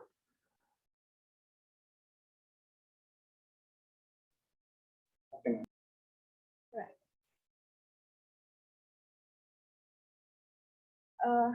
So we have to talk about effects of organizational politics. The first effect or the first negative result is because of the organizational politics, it can diminish the organizational productivity level. Because you know that because of organizational politics, there can be several conflicts, and because of that, the productivity will be lost, right? Because there's no a peaceful environment within the organization. So it is proven fact that people who are engrossed in corporate politics pay less attention to work and more on gossip, rumors, incessant talks, and underhand activities, right? So normally the people who engage in politics, they do gossip, rumors, and they do some underhand activities. මං කිව්වා අර යටින් games ගහන වගේ වැඩ ඒ වගේ දේවල් ඒගොල්ලෝ කරනවා. normally ඒගොල්ලෝගේ කාලේ ඒගොල්ලෝ වැඩිපුරම වැය කරන්නේ ඒ වගේ දේවල් වලට. Not for the productive work, not for the organizational work. They spend most of their time, most of their working time to that activity. So that overall the productivity can be diminished because of that. So their time is utilized not on office work but criticizing, backbiting and leg pulling. ඕවට අමතරව ඒගොල්ලෝ තව කරනවා තමන්ගේ ඉන්න කට්ටියට criticise කරන එක, විවේචනය කරන එක, කකුලෙන් අදින එක, ඔය වගේ දේවල් වලටත් ඒගොල්ලන්ට වෙනම කාලයක් ගත වෙනවා.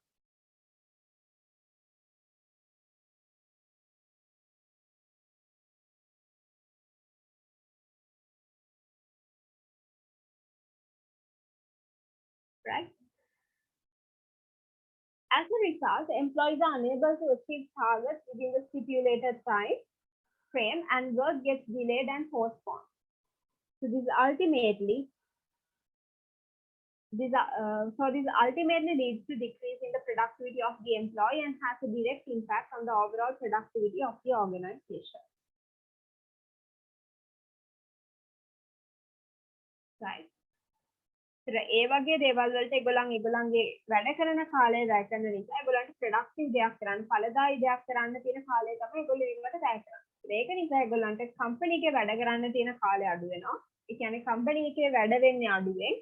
ඒතර ටාගට්ස් අචීව් කරන්න විදිහක් නැහැ. ටාගට්ස් අචීව් වෙන්නේ නැහැ. ඒක නිසා ඕවරෝල් කම්පැනි ප්‍රොඩක්ටිවිටි එක loss වෙනවා. Next one, negative work environment. So if there are politics in the organization, it makes the organization's work environment a negative one. මොකද එතන හැමෝම කකුලෙන් අදින කට්ටිය නම් ඉන්නේ කවුරුත් එතන කැමැත්තෙන් වැඩ කරන්න ආසු නැහැ. මොකද කොයි වෙලේ බැලුවත් එක්කිනෙකාව විවේචනය කරන trust එකක් නැති ඒ වගේ environment එකක කිසිම employee කෙනෙක් වැඩ කරන්න කැමති නැහැ. එතකොට එතන අනිවාර්යෙන්ම මේ work environment එක negative වෙනවා. Right? So low levels of concentration. Low levels of concentration. An employee engrossed in workplace politics finds difficulty in concentrating on his work. So engrossed means interest of. කවුරු හරි employee කෙනෙක් හරිම workplace politics වලට කැමති නම් ඒවට ගොඩක් engage වෙලා ඉන්නවා නම් එයාට එයාගේ වැඩ වලට concentrate කරන්න වෙලාවක් නැහැ. එයාගේ වැඩවලට එයාට priority එක දෙන්න හරි time එකක් නැහැ. මොකද එයා වැඩිපුරම එයාගේ කාලය යොදවන්නේ වෙන වෙන වැඩවල politics වල. එතකොට එයාට අර උවමනාවෙන් සිහියෙන් වැඩක් කරන්න තියෙන හැකියාව නැති වෙලා යනවා. ඵලදායී දෙයක් කරන්න. So people become overconfident about their abilities and tend to make mistakes as their focus is on unimportant things. එතකොට මේ ඒගොල්ලන්ගේ abilities ඇත්තටම දැන් සමහරට තියෙන හැකියාවන් වලින් ඒගොල්ලෝ ප්‍රයෝජන ගන්න පොදු දේවල් වලට නෙමෙයි. අනිත් මිනිසුන්ගේ කකුලෙන් අදින්න අනිත් මිනිසුන්ව පාගලා දාන්න මේ වගේ වැඩ. ඒත් ඒගොල්ලෝ ફોකස් කරන්නේ හැමතිස්සෙම unimportant දේවල්. important දේවල් ටික පැත්තක තියලා unimportant දේවල් වලට තමයි වැඩිපුර කාලයක් ගත කරන්නේ.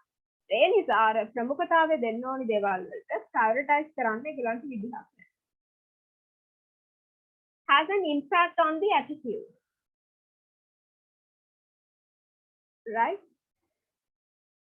The most critical effect of organizational politics is seen on the employees as their attitude is impacted to a greater deal because of negative emotion. The loss of interest in their work proceedings and attend office just for the sake of it. When internal politics start becoming hindrance, employees are unable to give their fullest commitment to their job.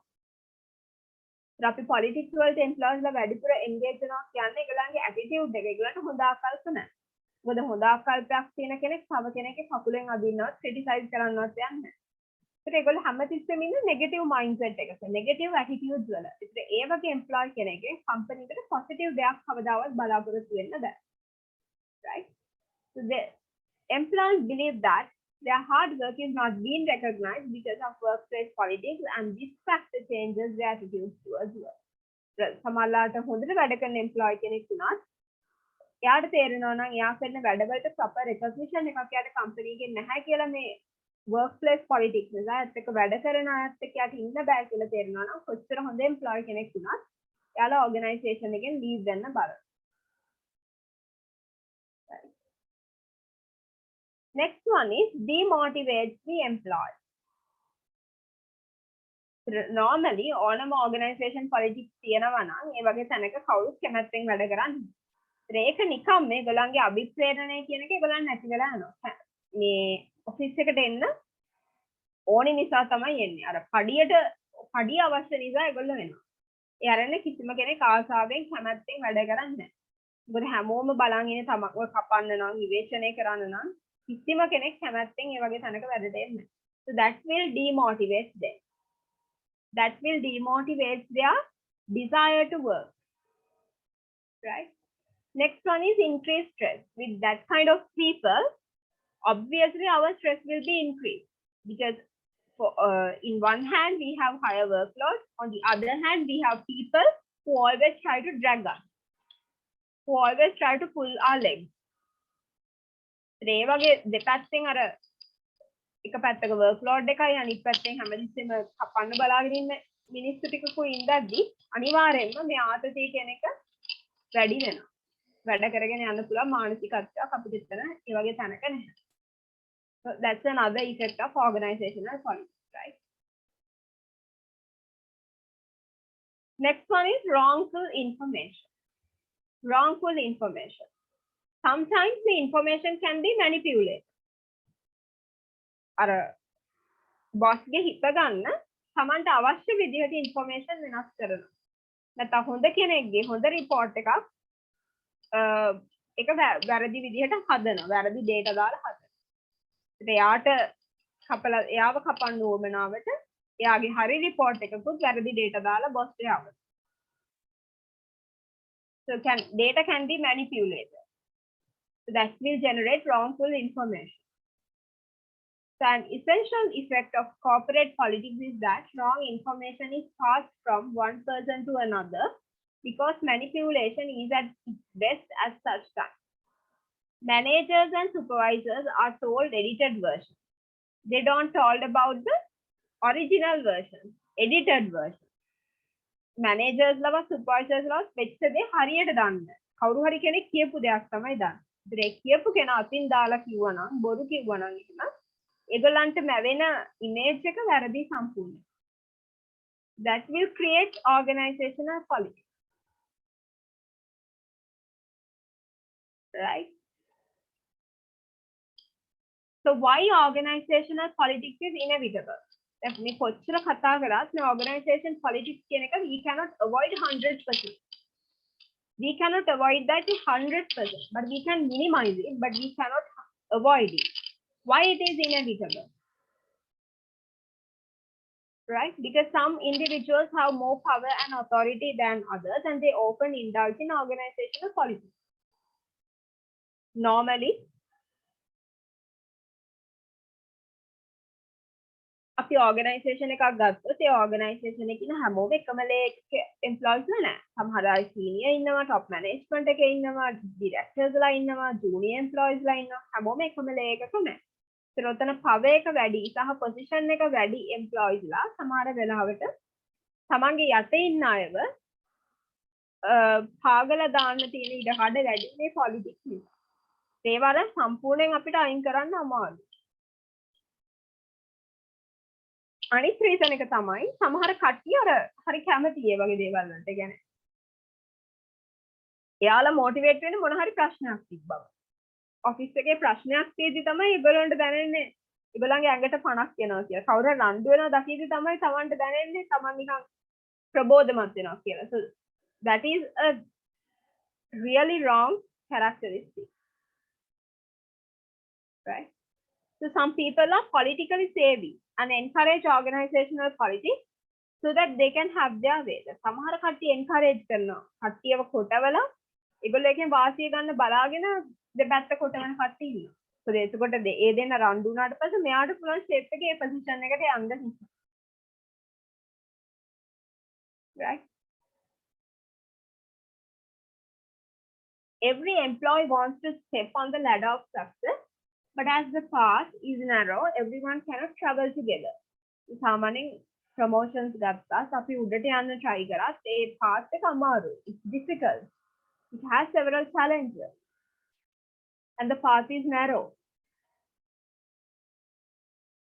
So people get the help of organizational politics to go or to achieve that goal in a shortcut way.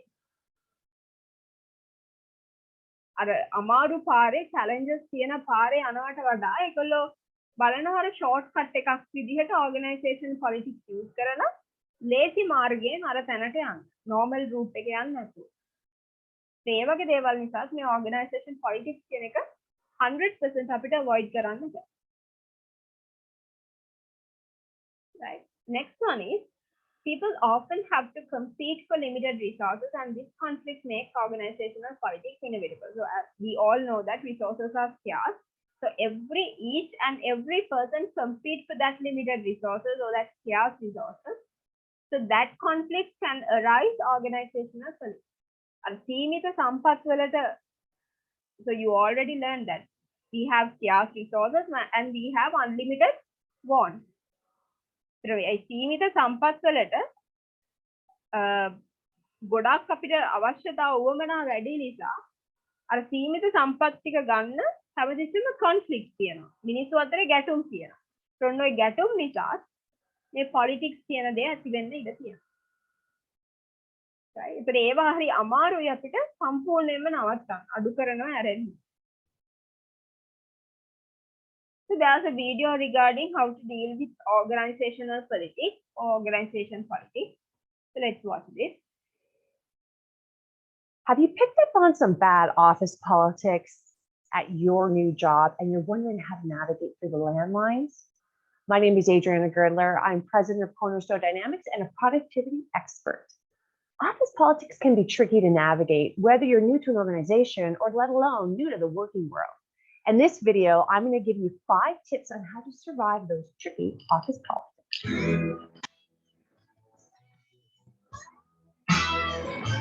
Tip number 1, don't pick sides, whatever you do. I want you to remain neutral. Think of yourself as Switzerland.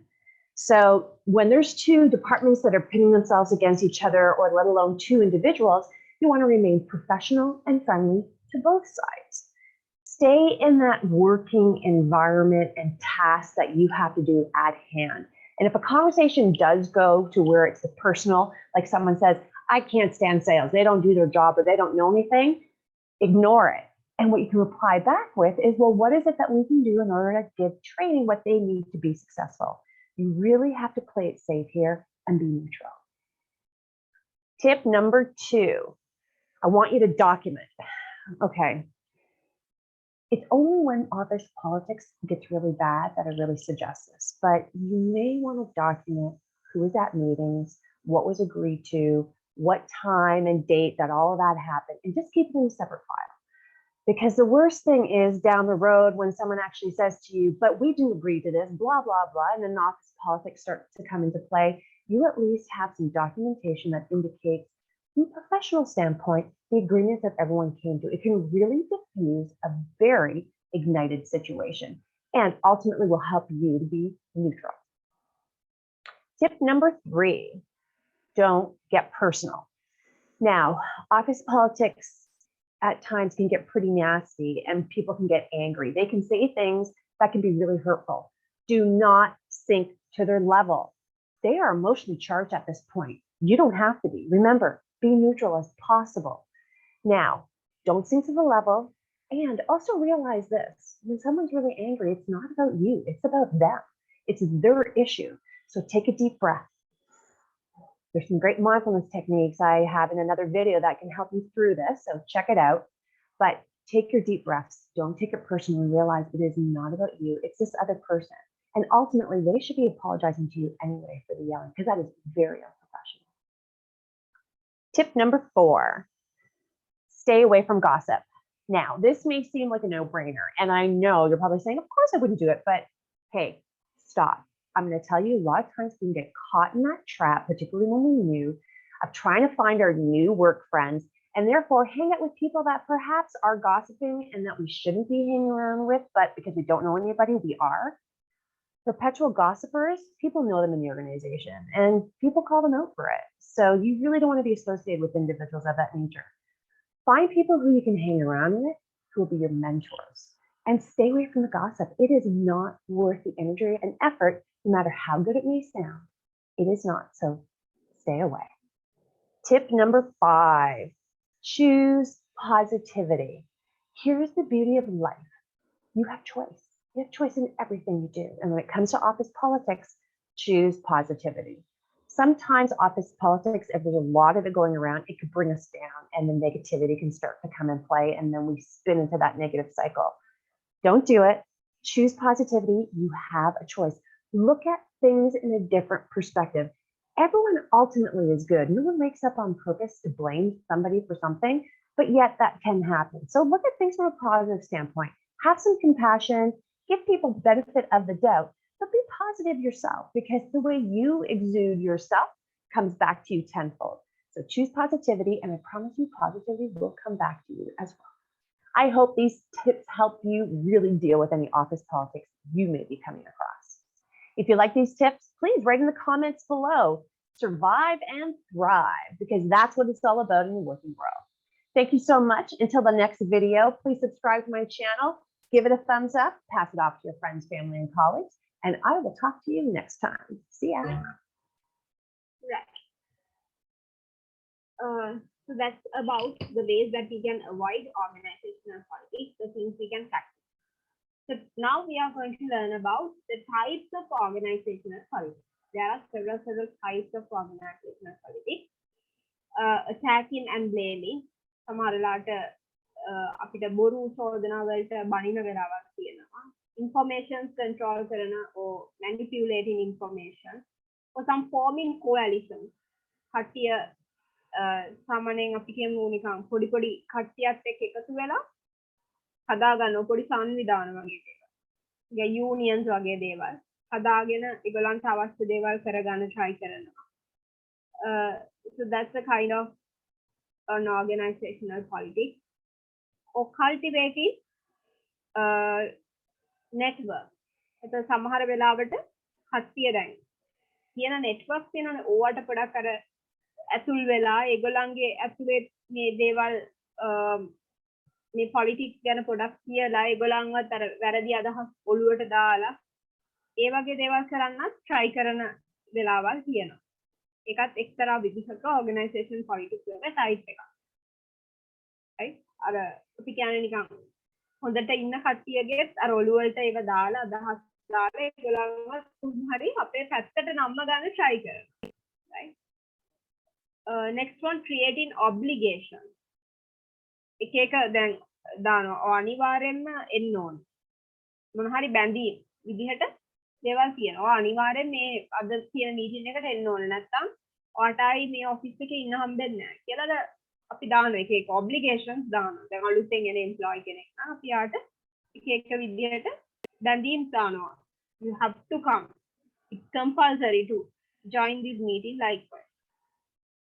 And managing impressions එක එක පුද්ගලයන්ගේ හැඟීම් එක්ක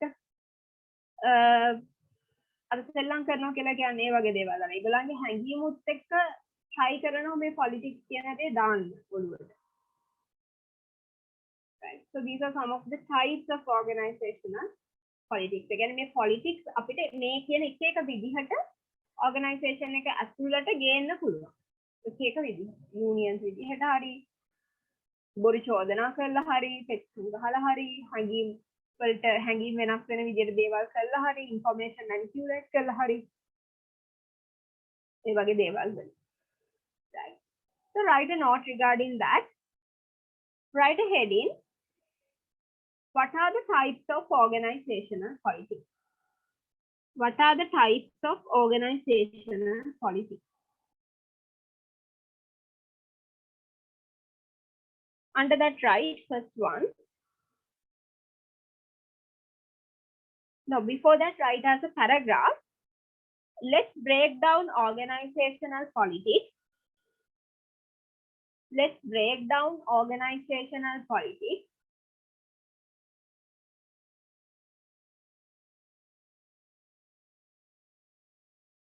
into 6 different subsections.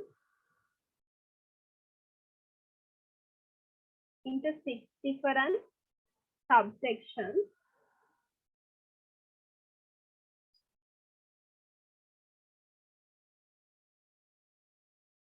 Such as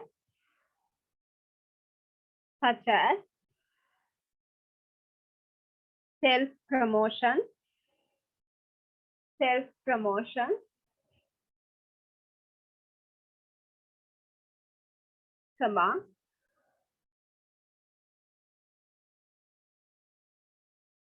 office politics,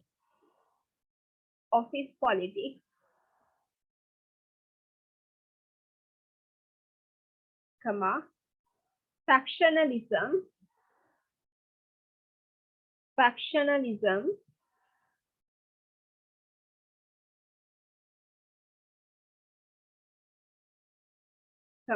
gatekeeping,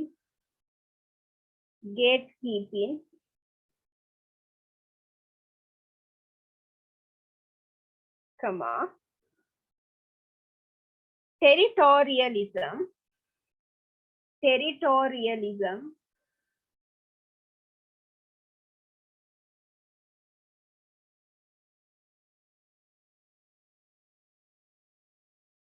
and bossism.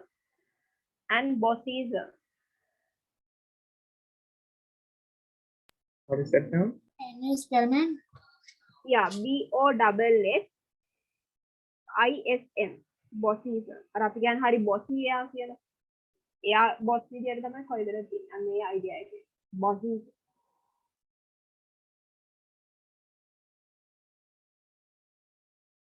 So write first one, self-promotion.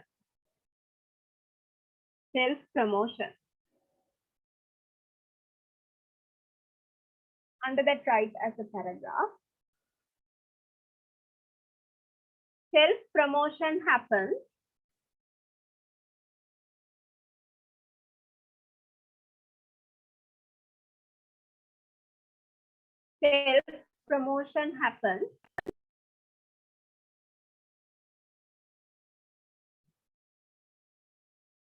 when an individual works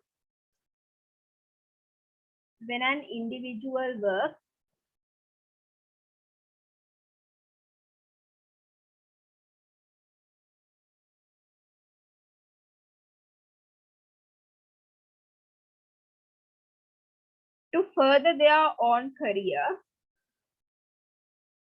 to further their own career,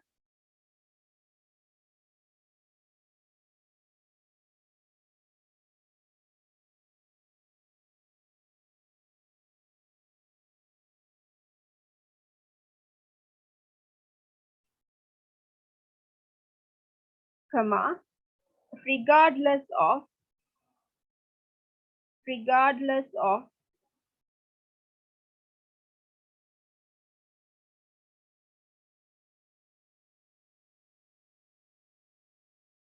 who will step on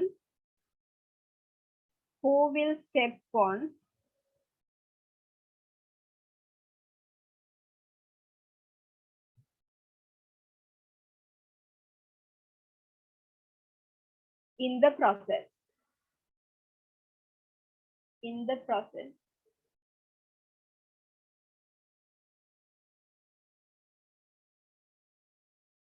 Full stop.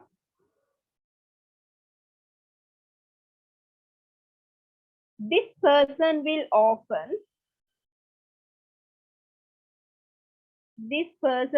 often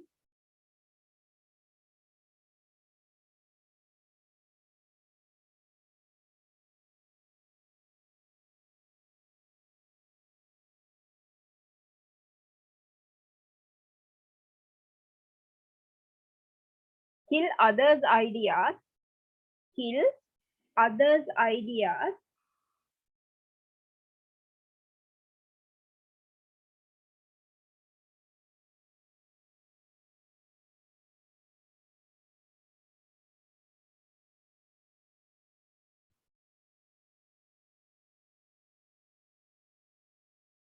so that they can take credit,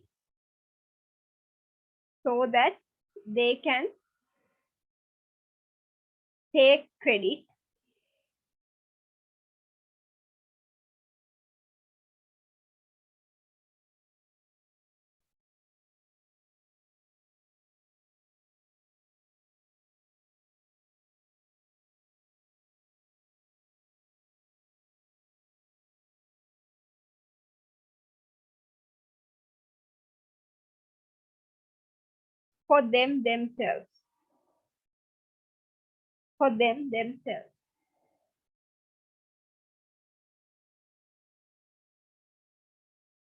Full stop.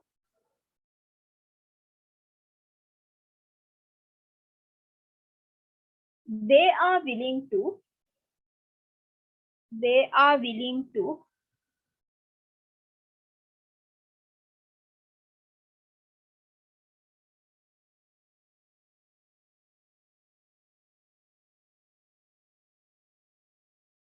put other people down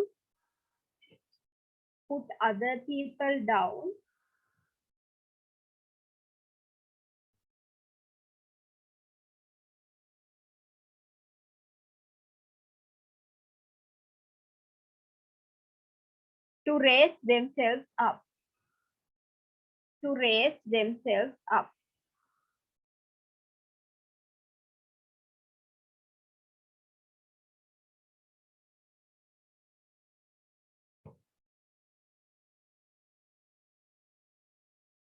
Second one, office politics.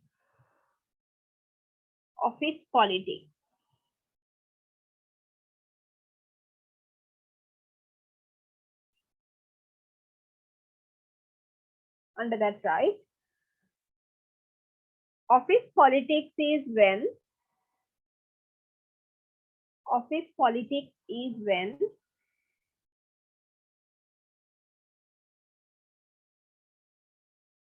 First one is when, W-E-N, WHEN, when. Office politics is when one person or group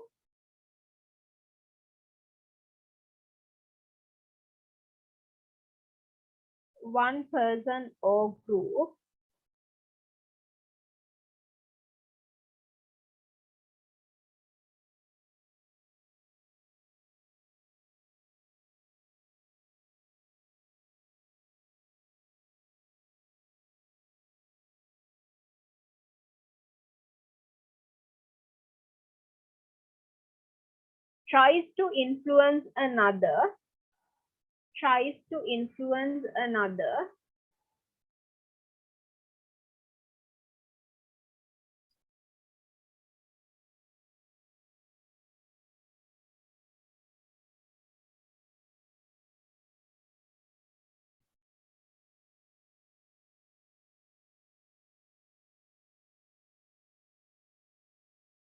through persuasion, through persuasion,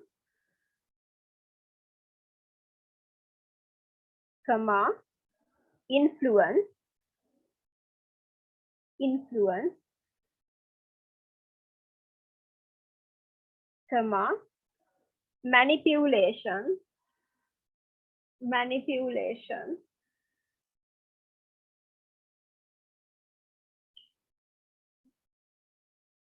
comma, pressure, pressure, etc.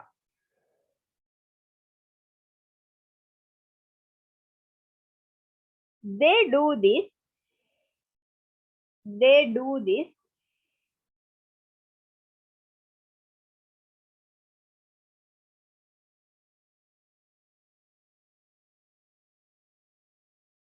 for their own gain, for their own gain,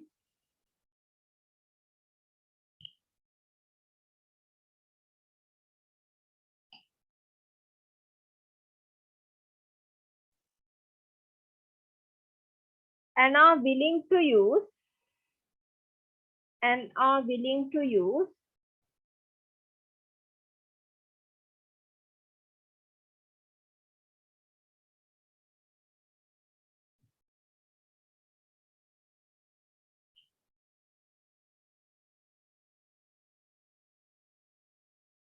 whatever means necessary, whatever means necessary.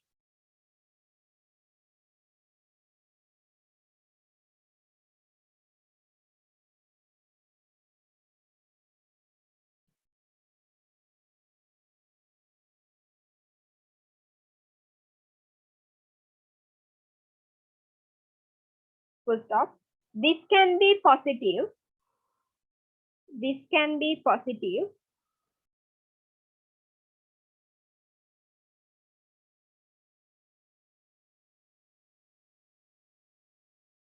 if it helps get, if it helps get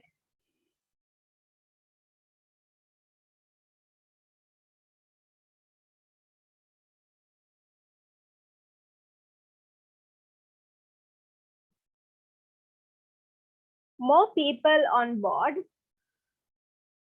more people on board,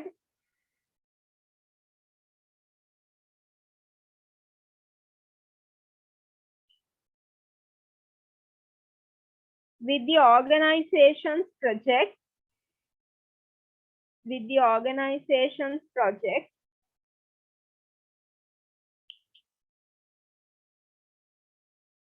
slash idea, slash direction, direction, comma, but detrimental, but detrimental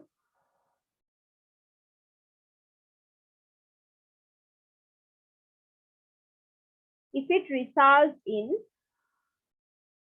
if it results in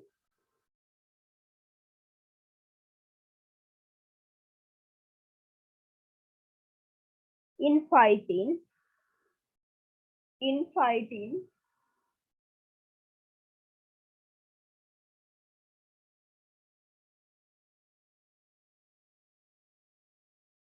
because everyone was, because everyone was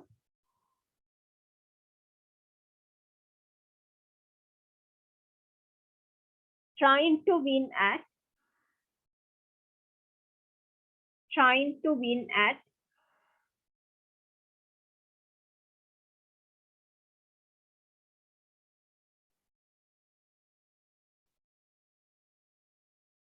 someone else's expense. Someone else's expense.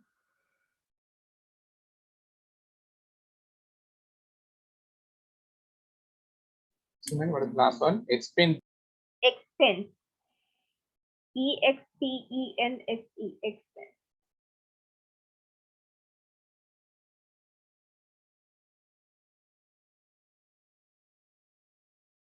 Third one, factionalism. Factionalism. Factionalism කියලා කියන්නේ එකම කණ්ඩායම දෙකකට බෙදෙනවා. අපි කියන්නේ organisation එකේ කණ්ඩායම් දෙකකට බෙදලා ඉන්නවා කියලා. එක්කෙනෙක් එකක් කියනවා අනිත් අයකට විරුද්ධ වෙනවා. So that is called factionalism. Right. So under that, right, factionalism is when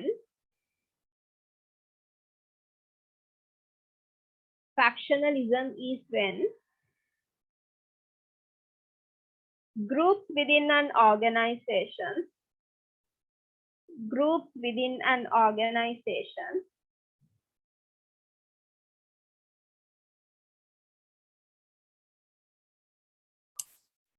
Excuse me, ma'am. Can you repeat it again? factionalism is when groups within an organization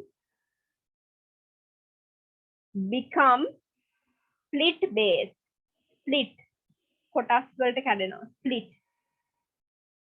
Split based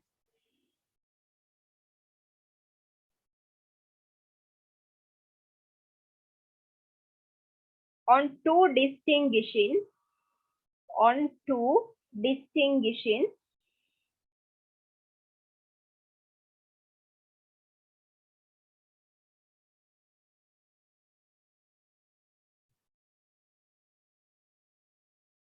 characteristics.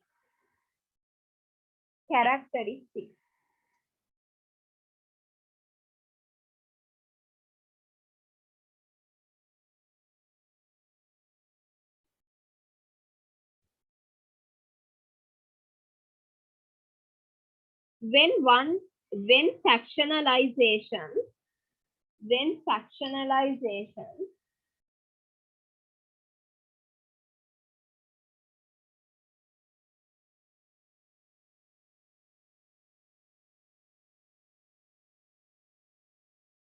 happens within a firm,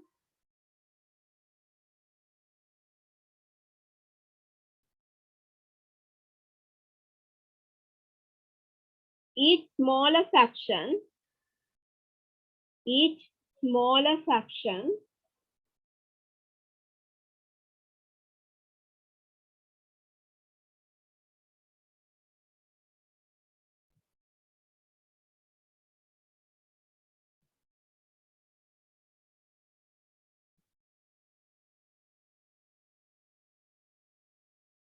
will form any alliances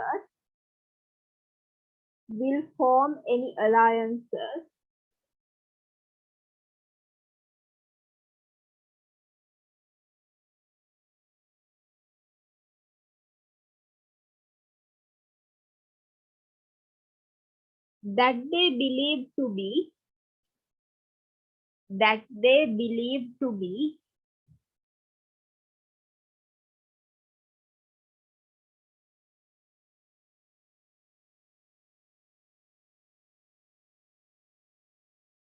beneficial to them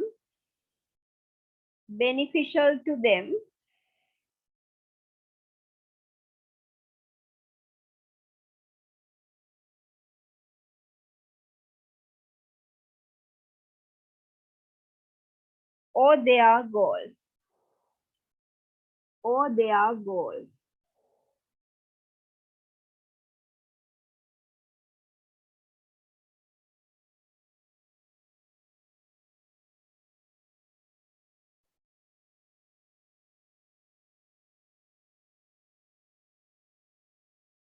So stop. This can be highly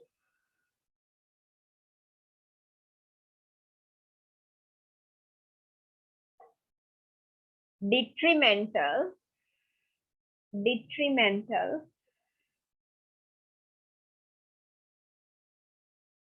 for the company,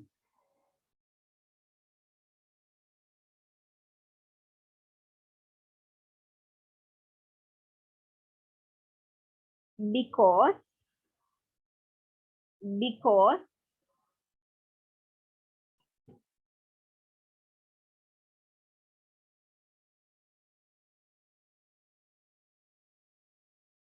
the factions will use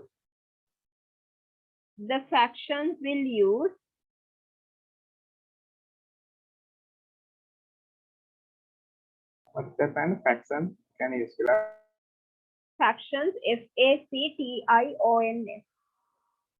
The factions will use any means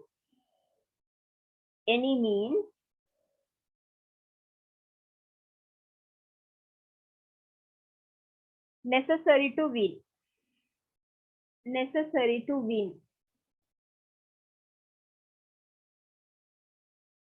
Full stop. Often this ends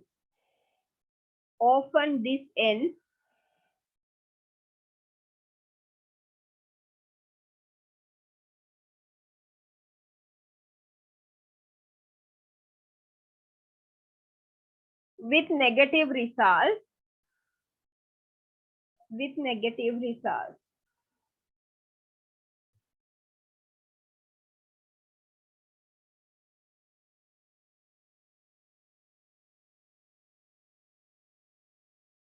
Full stop. But it can also be a good thing.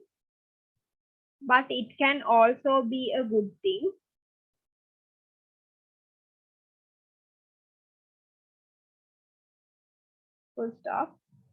In large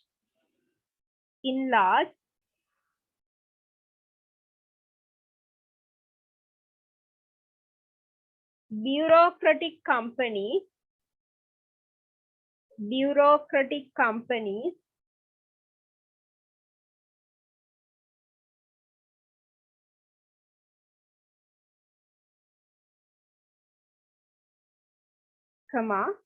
breaking off into smaller groups,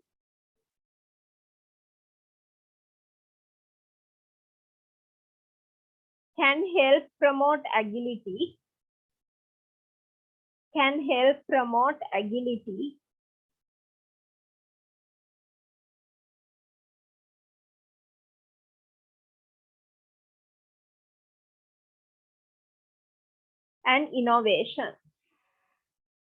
and innovation.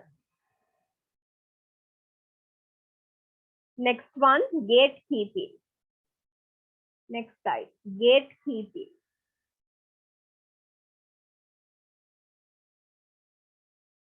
Under that, right?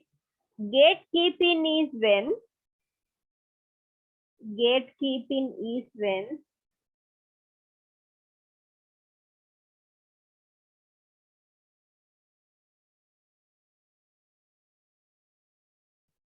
an individual or group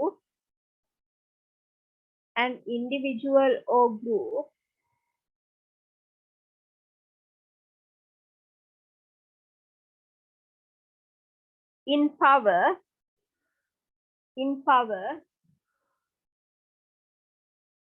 intentionally prevents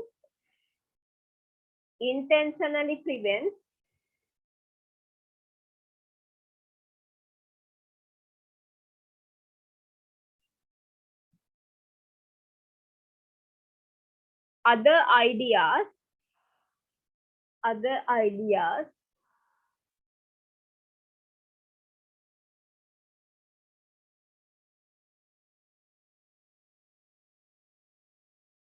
from entering a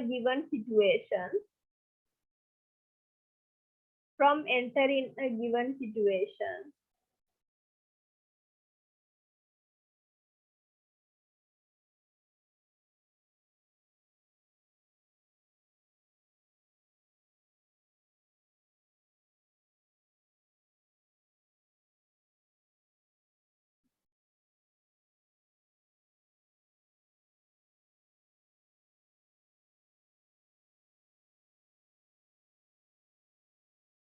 people from entering a given situation.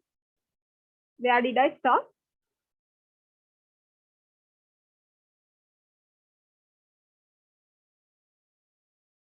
Where did I stop? Enter in a given situation. Yeah, comma, whether work related or personal. Whether work related or personal.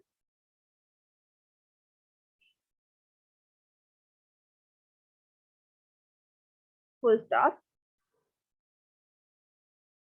They do this. They do this.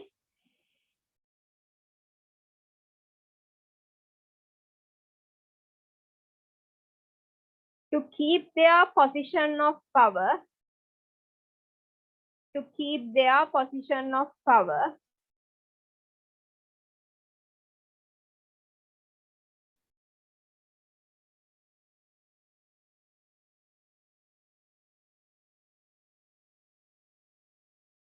And prevent others.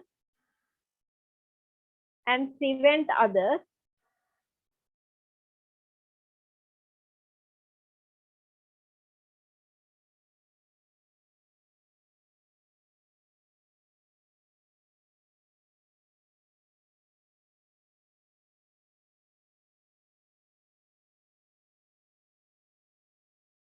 From challenging them in any way.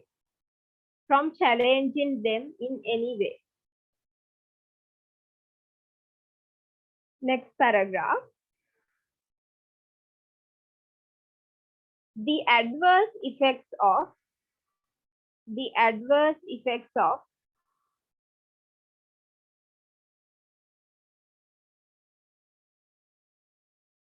this behavior are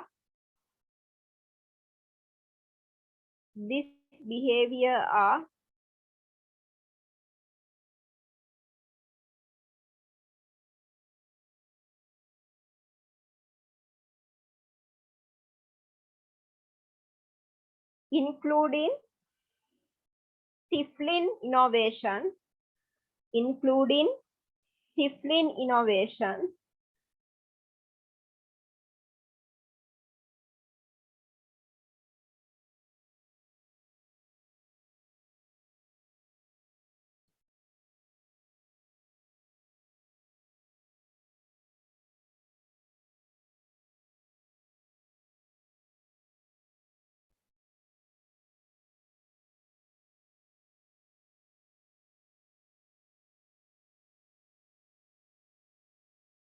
comma, preventing talented people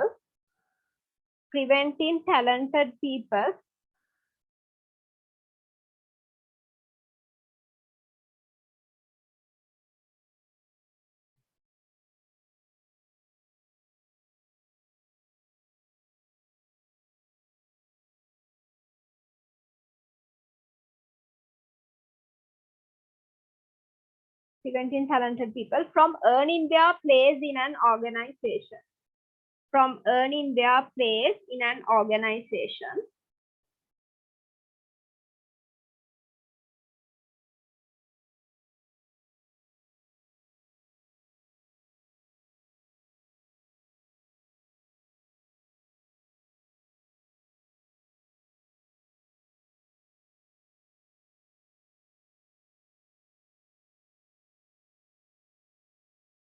And allowing bad decisions.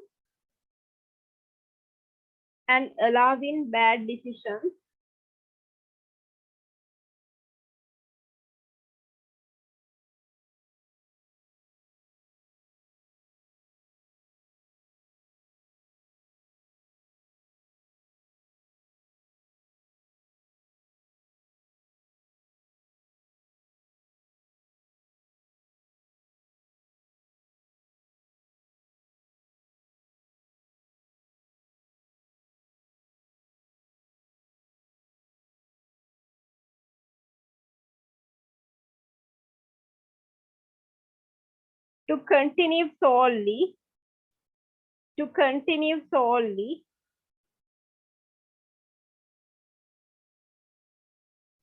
What is the answer? Solely. SOLELY.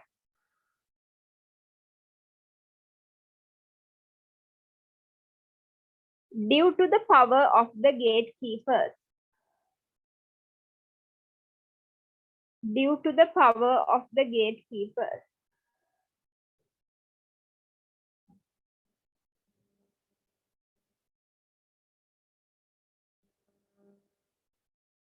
Great means GRE, great. Sorry, Great means not grade. No, not grade. It's gatekeepers. GATE. Gatekeepers. KEEPERS. Gatekeeper. Full stop. Conversely,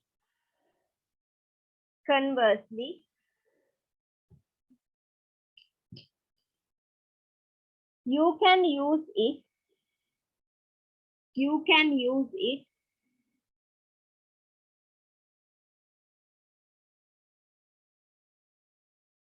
to your advantage. To your advantage. Full stop. If you are able to spot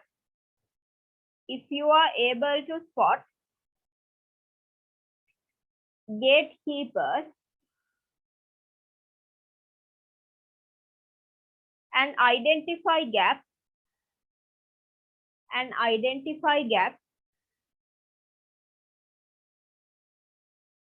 you can potentially increase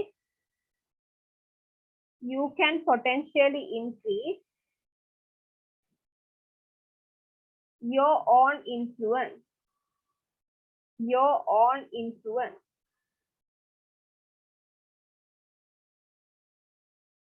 Next type, territorialism. Territorialism. TERRITORIALISM.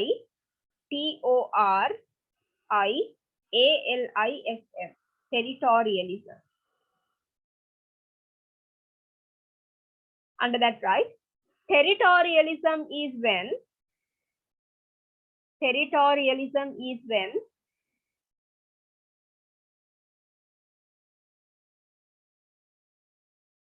people become extremely attached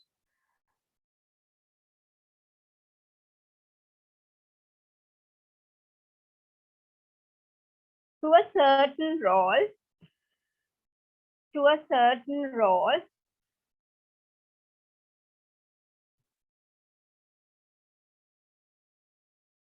and do not allow others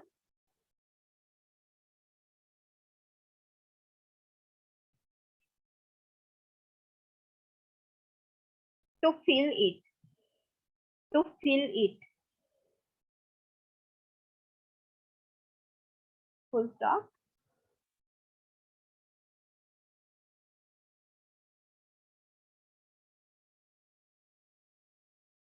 This is seen in many forms.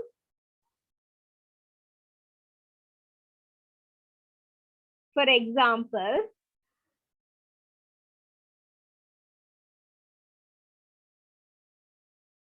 a professor who insists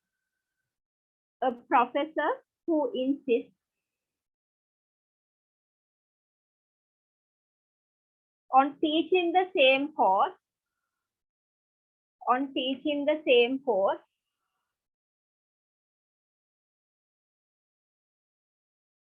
year after year,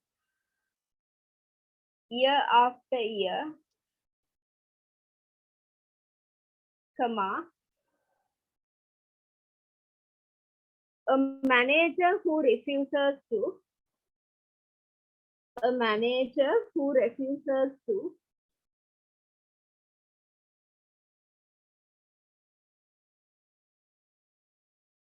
give up control over a project.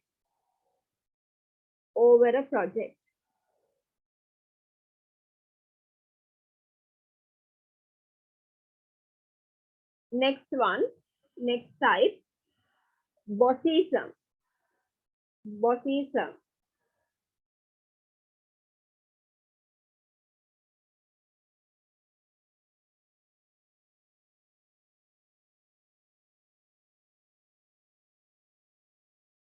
Under that, right? Bossism favors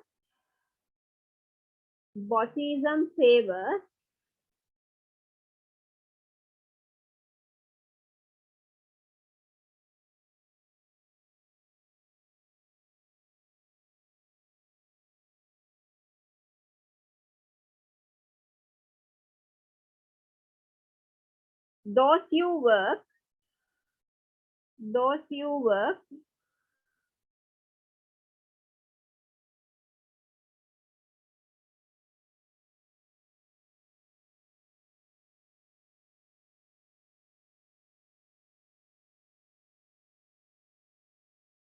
under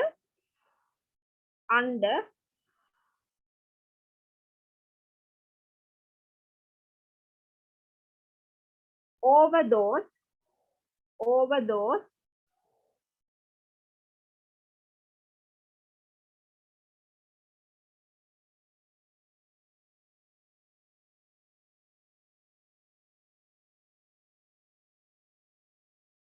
who report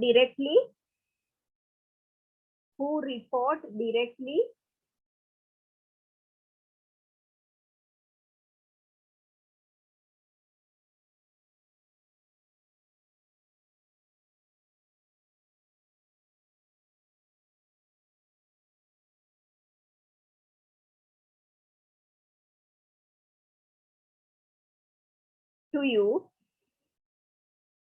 to you. Full stop.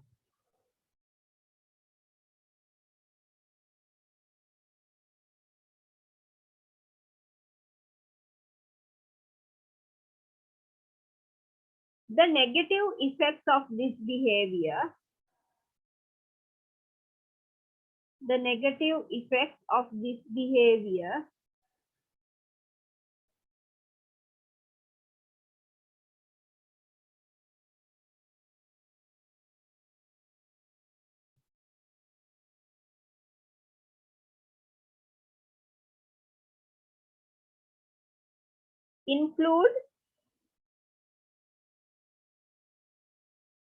include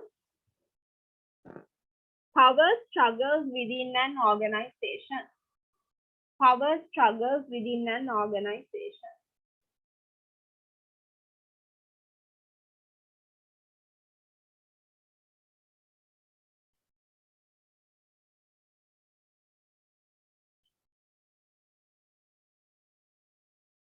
Right.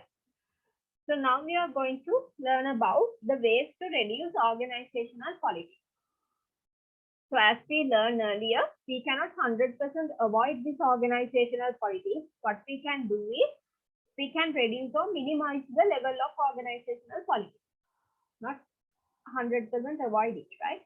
So first thing we can do is tasks should be delegated on the basis of efficiency and work experience so that employees are able to find job satisfaction. සාමාන්‍යයෙන් organisation එකේ වැඩ තියෙද්දි ඒක එම්ප්ලොයිස් ලාගේ capacity එක සහ එයාලගේ skills අනුව බෙදලා දෙන්න ඕනේ. එතකොට ඒ හැමෝටම ඒගොල්ලෝ Tamanට අදාළ වැඩේ එන්ගේජ් වෙච්චි ඒගොල්ලන්ට පොලිටික්ස් කරන්න තරම් ලොකු වෙලාවක් ඉතුරු වෙන්නේ නැහැ. Next one, there should be transparency. There should be clear information line and there should be a proper information transparency. විනිවිද භාවයෙන් යුක්තව තොරතුරු හුවමාරු වෙන්න ඕනේ. එතකොට hidden agendas නැහැ. ඒක කාටවත් politics කරන්න අවශ්‍යතාවයක් ඇති වෙන්නේ නැහැ because everyone can see everything. Right. Next one, promote teamwork to strengthen the bond so that people hesitate to indulge in office politics. ඒ වගේම තමයි හොඳ ටීම් වර්ක් එකක් ඇති කරගෙන කට්ටියත් එක්ක හොඳ රිලේෂන්ෂිප් එකක් තියාගන්න පුළුවන් විදිහේ එන්වයරන්මන්ට් එකක් හදද්දී කවුරු තව කෙනෙක්ව විවේචනය කරන්න ක්‍රිටිසයිස් කරන්න කකුලෙන් අදින්න යන්නේ නැහැ. මොකද they have a very strong bond among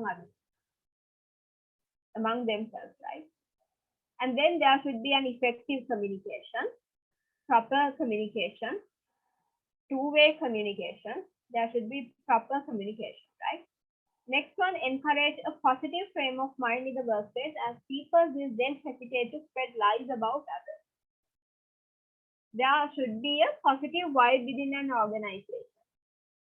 Organization එක ඇතුලේ positivity කියන දේ තියෙනවා. හැමෝම positive mind එකකින් ඉන්න. හැමෝම එකිනෙකාට උදව් කරන positive culture එකක් organization එක ඇතුලේ තිබෙන්නේ. Then also we can reduce the level of organizational politics. Next one is the ways to manage organizational politics. First one, maintain your core values. Recognize and accept your core values so that it becomes easy to stick there. ඔයාට හැම කෙනෙක්ටම තියෙනවානේ තමන්ගේ අර මූලික වටිනාකම් කියලා දෙයක් තමන් මේවා තමයි මගේ තියෙන විශේෂතා මේක මගේ යුනික්නස් එක මේක මගේ වැලියුස් මේවයි කියලා තමන්ට තියෙන දේවල් තියෙනවා. අන්න ඒව මේන්ටේන් කරන්න ඕනේ no matter what. මොන දේ වුණත් මොන ප්‍රශ්න ආවත් තමන්ගේ වැලියුස් කියන දේ නැති කරගන්න නැතුව තියාගන්න ඕනේ. එතකොට මේ ඕගනයිසේෂන් පොලිටික්ස් කියන දේවල් ලොකුවට උඩට එන්න තරම් වෙන්නේ නැහැ. සහ ඒ වගේම තමන්ට මොකක් හෝ ප්‍රශ්නයක් ආවත් ඒ තමන්ගේ වැලියුස් එක්ක තමන් ඒවට ඩීල් කරන්න යද්දී ඒක පොසිටිව් විදියට ඒ ප්‍රශ්න වලට විසඳ ගන්න පුළුවන්. Right? Next one, understand the organization's politics. So politics is an integral part. So we know that we cannot 100% avoid it. What we can do is we can reduce it, and also we can find new ways or creative ways to deal with that organizational politics. New ways. So that we can play the game fairly. Politics කියන දේ අපිට avoid කරන්න බැරි නිසා අපිට කරන්න පුළුවන් දේ තමයි ඒකට positively face කරන. ඒකට අපි politics ගැන හොඳ අවබෝධයක් තියෙන්න ඕනේ. We have to know about our problem well, then only we can find the solution. If we can't understand the problem in a new way or in a proper way, then how we can find a solution? So first of all, we have to understand the reasons behind this organization politics. Then we can do things to mitigate or remove that reason. Next one, recognize the source of power. The first thing one should do is actual origins of both informal and formal power.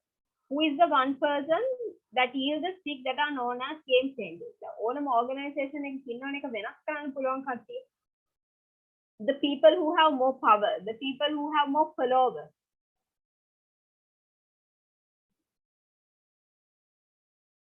සමහර අයට ඒගොල්ලන්ගේ position එකෙන් power එක ලැබිලා තියෙනවා. සමහර අයට ඒගොල්ලන්ගේ ෆලෝවර්ස් ලාගෙන් පවර් එක ලැබිලා තියෙනවා. ඒ වගේ පවර් එක ලැබුණු අයගෙන් කවුද key person? කවුද මේක රන් කරන කට්ටිය? කියලා අපි හඳුර ගන්න ඕන. කොහෙන්ද මේ පවර් එක එන්නේ? අන්න එතකොට අපිට දැනගන්න පුළුවන් අපිට කවුරු හරි විවේචනයක් කරත් ඒකට ඩීල් කරන්න ඕනි කොහොමද? ඒ පුද්ගලයන් එක්ක අපි කතා කරන්න ඕනි කොහොමද? අපි දන්නවා මෙයාට පවර් එක තියෙනවා නම් එහෙනම් පවර් එක තියෙන පුද්ගලයෙක් එක්ක අපි ඩීල් කරන්නේ කොහොමද? කියන එක අපි දන්නවා. ඒතර බෑක් ස්ටේජ් කට්ටියත් එක්ක අපි ඩීල් කරන්නේ කොහොමද? කියන එක ගැන අපිට අයිඩෙන්ටිෆයි කරගන්න බලන්න ඕනි කොහෙද මේ සෝස් එක? පවර් එක බලය ලැබෙන ප්‍රධාන තැන කොහෙද කියන එක.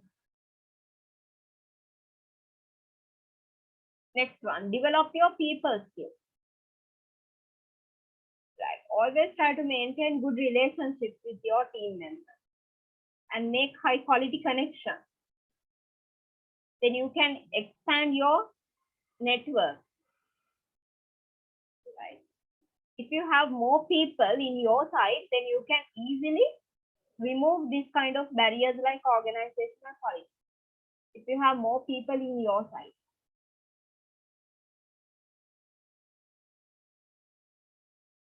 Next one is listen attentively. Listening attentively is an essential trait if you are looking for ways to manage organizational politics. Listening is a key skill. In order to solve any problem, first of all, we have to listen to the problem carefully.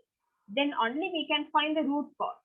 Then only we can remove it and deal with it in a positive way. So listening is an important skill. Next one, priorities of the organization. Make sure that you are aware of the preferences of the organization, as it will prove a blessing in making decisions. When you know what is essential and what is not, then you can ignore things that do not matter and pay attention to those which do. ඒ වගේම තමයි අපි වැඩ කරන organisation එකේ ප්‍රයොරිටිස් මොනවාද? ඒගොල්ලන්ගේ ප්‍රමුඛතාවය මොනවාද? එහෙනම් අපිට දෙන වැඩ ඔක්කොම අපිට එකපාර කරන්න යන්න නැතුව කම්පැනි එකේ ප්‍රමුඛතාවයට අනුව අපිට දේවල් බෙදාගෙන කරන්න ටයිම් එකක් තියෙනවා. ඒකට අපි ගොඩාක් ස්ට්‍රෙස් වෙන්නේ නැහැ, ප්‍රශ්න ඇති වෙන්නේ නැහැ, කොන්ෆ්ලික්ට් ඇති වෙන්නේ නැහැ. ඒ නිසාත් අපිට මේ ඕගනයිසේෂනල් පොලිටික්ස් කියන එක අඩු කරගන්න පුළුවන්. Unwritten rules. So you know that in every organization there are norms. That means it's not a kind of rule. They are unwritten, but everyone knows that they are existing. දේවල් තියෙනවා අපි හැමෝම දන්න ඒවා තියෙනවා කියලා. හැබැයි ඒක කොහොමවත් පොතක ලියලා නැහැ. corporate dress code එක වෙන්න පුළුවන්. එහෙම නැත්නම් කතා බහ කරන්න ඕනි විදිය වෙන්න පුළුවන්. ඒ වගේ දේවල්. ඒක කොහෙවත් ලියලා නැහැ මේ විදිහට වෙන්න ඕනි කියන එක. අද හැමෝම දන්නවා ඒවා තියෙනවා කියලා. එහෙනම් අන්න ඒ වගේ දේවල් වලට අපි adhere වෙන්න ඕනේ. එතකොට කාටවත් අපිට විවේචනය කරන්න තියෙන points නැති වෙලා යනවා. Rewards and repercussions. Some actions are appreciated and will be rewarded, others result in consequences. Better know them from the beginning. If you want to become adept at managing organizational politics, if you are not aware of these things, then the chances of being a victim to a co-worker manipulation are high. අපි දැනගන්න ඕන අපි මොන වගේ දේවල් කරොත්ද අපිට rewards ලැබෙන්නේ, මොන වගේ දේවල් කරොත්ද අපිට පනිෂ්මන්ට්ස් ලැබෙන්නේ කියන එක, consequences ලැබෙන්නේ කියන එක. ඒත් අපි ඒ දේවල් තෝරගෙන වැඩ කරන එකෙන් අපි දැනගන්නවා අපි මොන දේවල්ද වැඩිපුර කරන්න ඕනි, මොන දේවල්ද අපි නොකර ඉන්න ඕනි කියන එක. එතකොටත් අපිට මේ පොලිටික්ස් කියන දේ අඩු කරගන්න පුළුවන්. මොකද පොලිටික්ස් කියලා කියන්නේ අනවශ්‍ය දේවල්. තමයි කාලය විනාශ වෙන දේවල්. එහෙනම් අපි දන්න ඒවා අපි කරාට වැඩක් නැහැ. ඊළඟ අපිට නරක ප්‍රතිඵල විතරයි ලැබෙන්නේ කියලා. ඒකට අපි ඒවට engage වෙන්නේ නැහැ. So that will lessen the level of organizational politics. Next one is be proactive. Proactive means you get ready to the situation if something happens. Before something happens, you ready to the situation before something happens. දෙයක් වෙන්න කලින් ඔයා සූදානම් වෙලා ඉන්නවා ඒ දෙයට face කරා. වුණාට පස්සේ නෙමෙයි වෙන්න කලින්. It's like a prevention mode. So there's a saying that prevention is better than cure. කියන්නේ දෙයක් වුණාට පස්සේ අපි ඒකට දේවල් හොයනවට වඩා ඒ දේ වුණාට පස්සේ ඒ දේ නැති කරන්න දේවල් හොයනවට වඩා වෙන්න කලින් වළක්ව ගන්න එක ගොඩක් වටිනවා. So proactive means it's a way of preventing things, preventing organizational politics before it happens. Right? So for that, organizational employees need to be ethical, good communicators, and there should be a good teamwork or good network. So likewise, they can avoid or they can reduce the levels of organizational politics. Next one is be proactive. Being protective, right? Being protective does not mean that you have to go and protect someone. Protect කරනවා කියන්නේ ගිහිල්ලා තව කෙනෙක්ව ආරක්ෂා කරනවා කියන එක නෙමෙයි. ඔයාගේ වටපිටාව ගැන දැනගෙන දේවල් වලට ඔය සූදානම් වෙලා ඉන්න. It's like you wear something protective before getting into a river. ඔග මුහුදේ නාන්න යනවා නම් හරි ගඟක නාන්න යනවා නම් හරි ඔයා දාගන්න මොන හරි ප්‍රොටෙක්ටිව් දේවල් දාගන්න. ඒ ඔයාව ආරක්ෂා කරගන්න දෙයක් වෙන්න කලින්. එක්කෝ මොන හරි අර ලයිෆ් ගාඩින් සූට්ස් හරි මොන හරි ඔයා ඇඳ ගන්න. ඒ දෙයක් වෙන්න කලින් මේ ඔයාව ආරක්ෂා කරගන්න.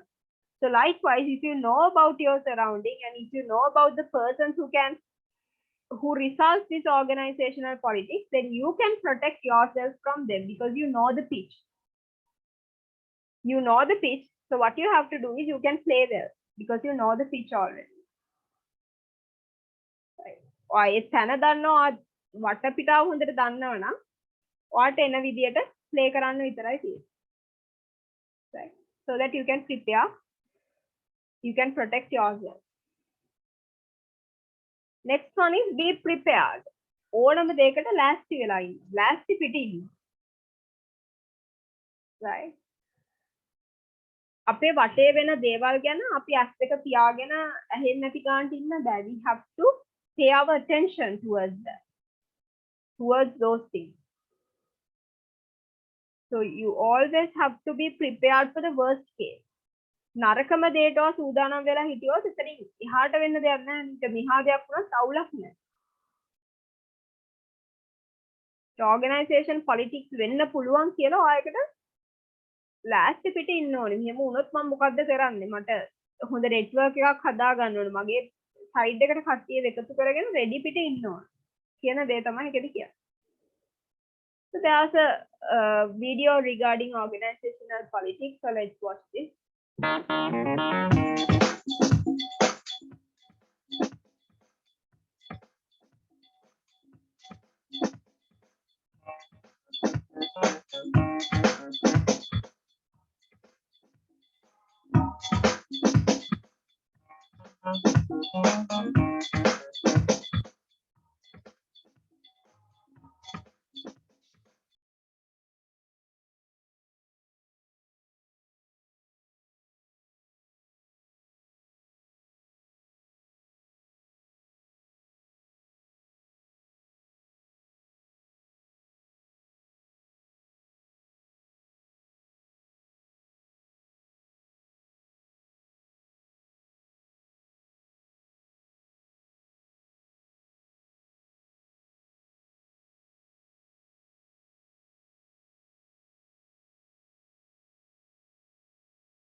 Introducing how to.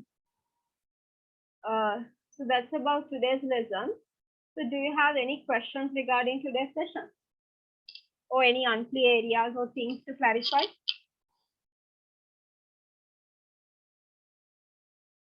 Any questions? Or everything is clear?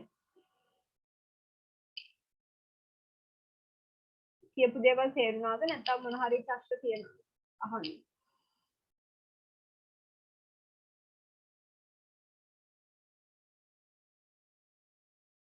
Kavisha or Dinesh, do you have any problem?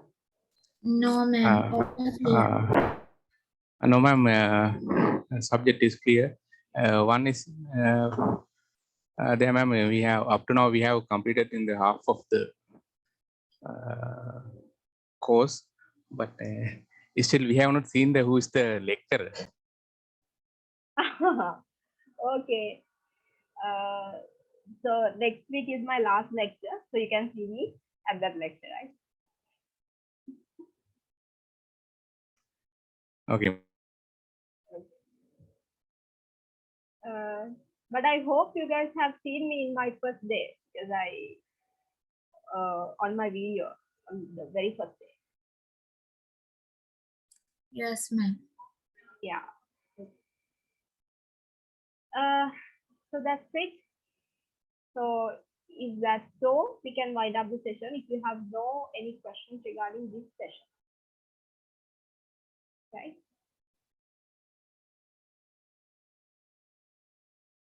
So good night, guys. Thank you, Thank you. ma'am. Good night.